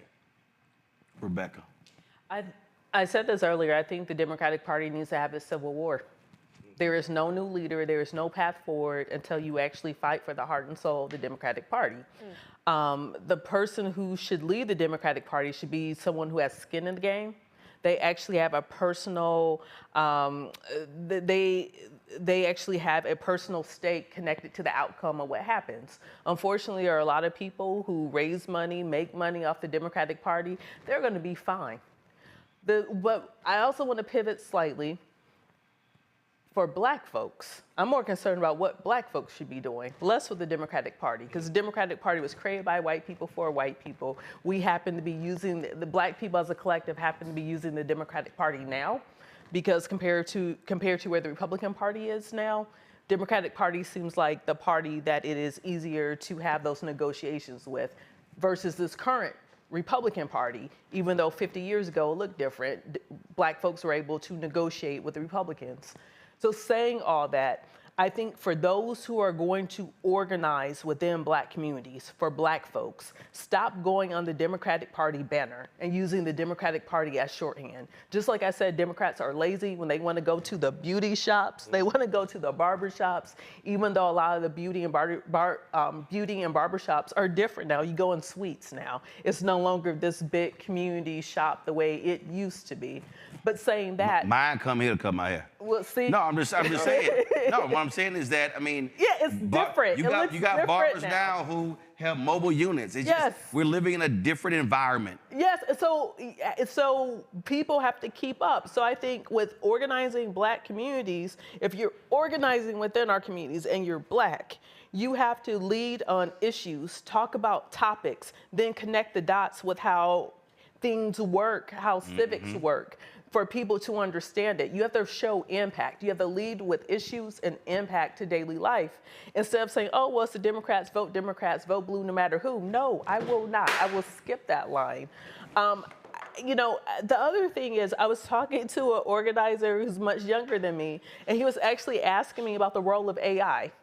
I thought that was interesting, the role of AI in organizing, because right now with a lot of political work, you see AI being used in fundraising. So what does it look like to add AI to organizing? Because earlier we talked about the old school way of organizing looks different. We're still doing that civil rights model.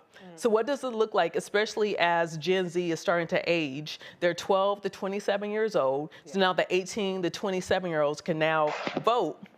So what does it look like for us to use technology and use a sense of Afrofuturism in how we organize? I did remember my last. Tyler? I think he's gone. Oh, he's there. Tyler? Yeah, definitely. I would echo the same sentiments that was said before. I would say on the progressive ideas that the party has, we have to stand the line on where we put our values at, and not being afraid to be progressive thought leaders and sticking to the point. As we clearly see the other side sticks to their point, we must do the same. As you said, holding the funders accountable, of not being afraid to tether the line, but being unapologetic about our progressive values and our voter bloc. We understand that young voters, Gen Z and millennial voters are the new voter bloc, and the mindsets of how we feel about different issues and progressive issues is much different than other generations. And so we can't be afraid to say what we stand for, to make folks feel comfortable. I remember my last point. Go ahead.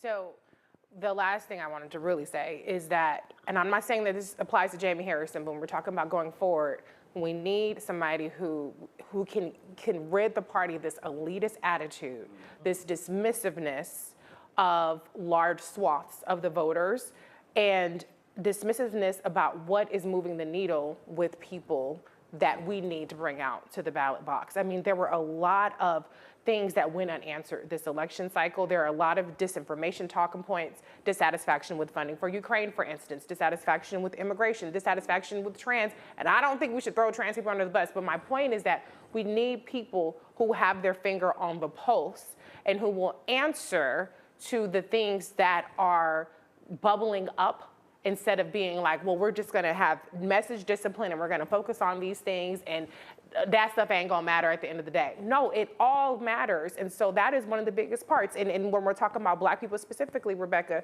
I want somebody who understands that just going to the Divine Nine and HBCUs and Black churches does not cover all of the Black people that we need to reach. I mean, I had an event, and I'm not trying to brag, but 650 sold out Black people and somebody made a remark and they shouted out the Divine Nine, and people had, woo, that was 10% of the group.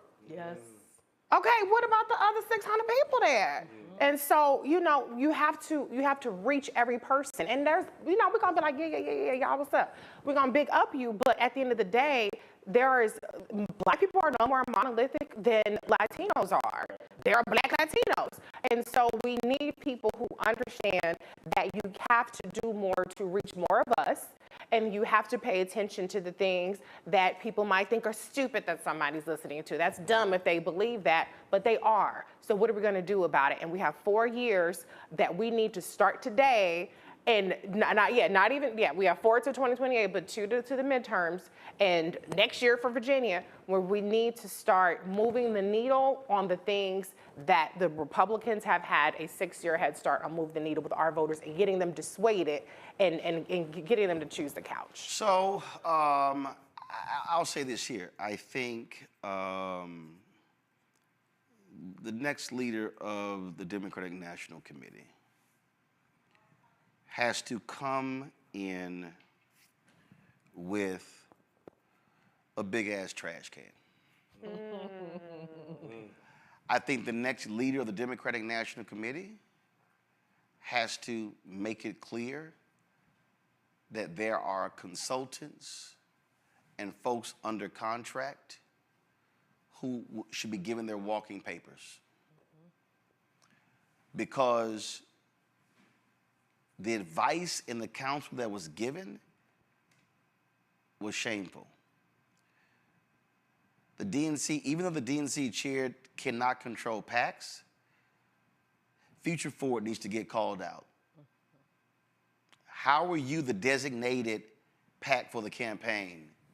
And I travel this country, and I was in battleground states, and I was watching television and listening to radio, and y'all supposedly were running stuff. It was amazing how I didn't see it.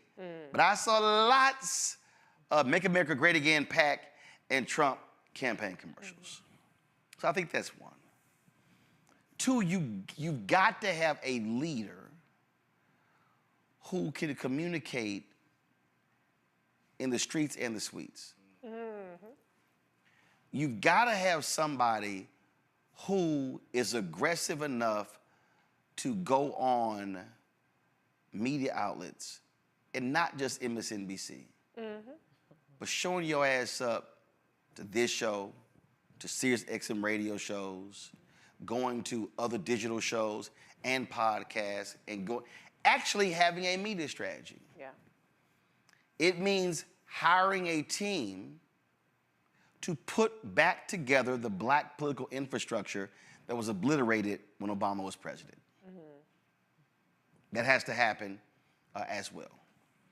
And you also have got to have a DNC, and that's the DNC. Republicans are going to control the Senate. Democrats, Chuck Schumer cannot be the minority leader. Oh, yeah. I don't give a damn how much money Chuck Schumer can raise. Chuck Schumer no longer can be the Democrat minority leader in the United States Senate. His time is done. Yep. On the House side, I don't want to see Nancy Pelosi's ass again on television doing interviews. It's time for you to go. Hakeem Jeffries is not. If Democrats regain the House, he becomes the majority. He becomes Speaker of the House. If Republicans control it, he's the minority leader. Nancy, it's time for you to go home to your husband. No, I'm saying that for a reason. Because you have to understand, you cannot continue to have 75, 78, 79, 80, 81, 82-year-old people laying out your strategy when you're trying to reach demos, and when Nancy goes and she don't do black media, because she damn sure didn't do black media when I asked was speaker. But she'll hop on MSNBC show, and thank goodness we ain't gonna see her on Andrea Mitchell, because Andrea Mitchell tired ass done with her show. I'm saying this because you cannot put new wine in old wineskins. You cannot have these folks who are still trying to use a playbook that's 20, 25 years old when literally what is facing us is totally different. That's true. It simply cannot happen. And this is also the moment where the Congressional Black Caucus has to truly wield its power and put some of your fellow Democrats' asses in line. You are the largest caucus in the Democratic Party.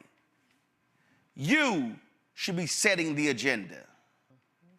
You should be leading the fight. And then we start talking about all of these different groups, CBC PAC, and all these other PACs and groups. What the hell are y'all gonna be funding? Politico dropped the story, somebody leaked it, that the CBC offered up a $10 million proposal to the Harris campaign to do a bus tour and to help out, invest in 2 groups to help these various House races. It wasn't the Harris' campaign job to help you win House races. That's what you were supposed to do. And the campaign turned it down, but let me be as real clear as possible. A CBC bus tour ain't it, y'all. What the CBC should have been saying is, send that $10 million to Black Voters Matter, to New Georgia, to Georgia Stand Up. Send to the actual groups that are on the ground. Because the data don't lie. Y'all, numbers ran.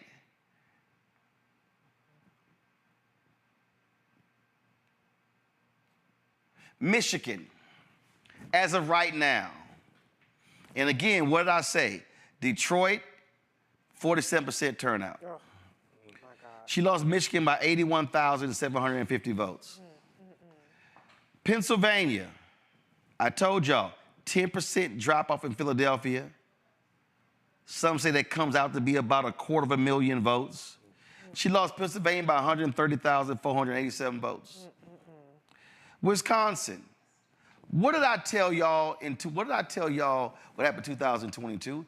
50,000 fewer people voted in Milwaukee than they did in 2020. If those 50,000 people in Milwaukee vote in 2022, Mandela Barnes is United States Senator because Mandela Barnes lost Wisconsin by 26,000 votes. Right now, Kamala Harris is losing Wisconsin by 29,634 votes. That's UW. Nevada, down 63,114. So if you look at Michigan, Wisconsin, and Pennsylvania, folks, we're talking 3 states, 250,000 votes. There's 250,000 votes. That's the difference between being president and going back to California. 15 million people sat out. The next chair of the DNC needs to put the map on the wall and needs to say, city by city, what the turnout was. And then they should go, first of all, state by state, then go county by county, city by city, and then specifically for us, go, I need to see the precincts in Milwaukee. I need to see the precincts in Philadelphia. I need to see the precincts in Charlotte. Oh, but speaking of North Carolina, damn it, can y'all please stop going to Western North Carolina? Do y'all understand that since 2020, the VP made about 18 trips to North Carolina? Yeah.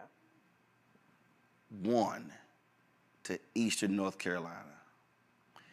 That was a county, I think it's Anson County, North Carolina, that's 40% black. Trump won that county. How? Y'all, this is math. Yeah. So if I'm going through the data, I'm in search of votes.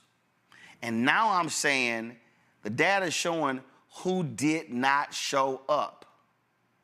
And now I'm creating conversations and coffees and dialogues and whatever kind of sessions in those places because I'm preparing for 2026.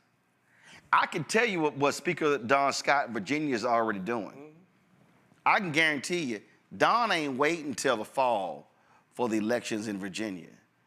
I guarantee you, there are going to be conversations happening in January, in February, in March, in April, in the critical House districts about what they've accomplished in Virginia since Democrats took control of the House. They're not going to wait till the end of the year. Lastly, and I love somebody sitting and talking about Roland trying to figure it out. I ain't trying to figure it out. Hell, I've been trying to tell y'all this shit for the last year. This ain't nothing new. Yeah. I'm just telling you what the next leader has to do. And the last point of the next Democratic leader, you're going to have to be willing to actually challenge some of your own people with their white paternalism and maternalism. The next leader of the Democratic Party is going to have to challenge white Democratic donors who would rather hand the money to white operatives instead of black people. Yeah, that's real. And so, we know what's going to happen with Trump. Oh, by the way, there were 2 or 3 people reached out. They wanted Brother Speaker MLK Day. That was inauguration. Obviously, I will not be in this son of a bitch on January 20th. Right. So, Or January 6th. what black people need to be doing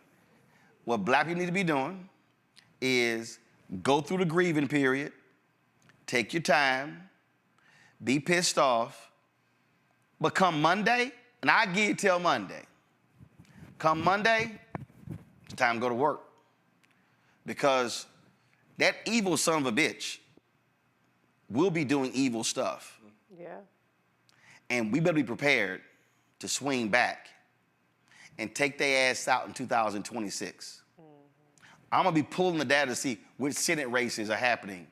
Because they probably gonna have so Slotnick won in Michigan. Oh, good.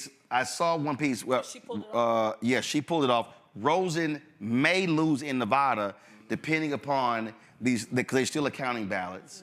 Casey's lost in Pennsylvania. Sherrod Brown's lost in Ohio. And so.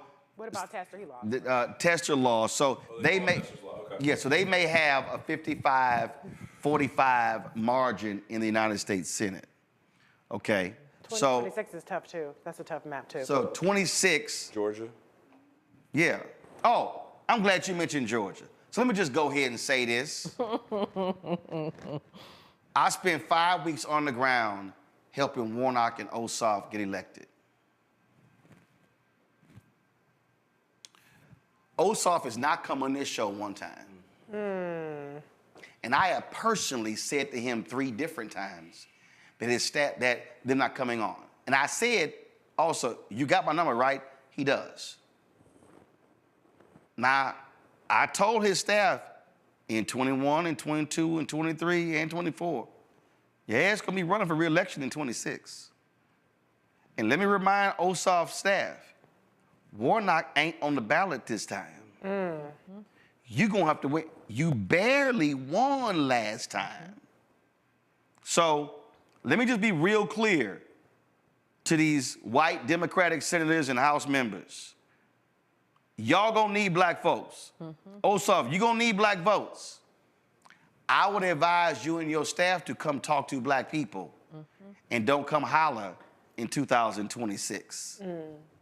Because we've been trying, and you know it.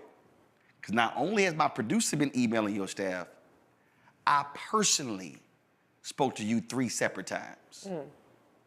I ain't got a problem putting it out there publicly. Just saying. Folks, and let me say this here, and for the person who's named Tone Blue, he's thirsty for guests. Your mama disagrees. All right, y'all. That's it for us on today's show. Support the work that we do. Join our Bring the Funk fan club. Send your check and money order, P.O. Box 57196, Washington, D.C., 20037-0196. PayPal is R Martin Unfiltered. Venmo is RM Unfiltered. Zelle, Roland at RolandSMartin.com, Roland at RolandMartinUnfiltered.com. Download the Black Star Network app, Apple phone, Android phone, Apple TV, Android TV, Roku, Amazon Fire TV, Xbox One, Samsung Smart TV, and be sure to get my book, White Fear, How the Browning of America is Making White Folks Lose Their Minds. If y'all want to understand what happened last night, read the book, because I called it out and laid it out 2 years ago that this was going to actually be happening. Folks, that's it. I'll see y'all tomorrow right here on the Black Star Network.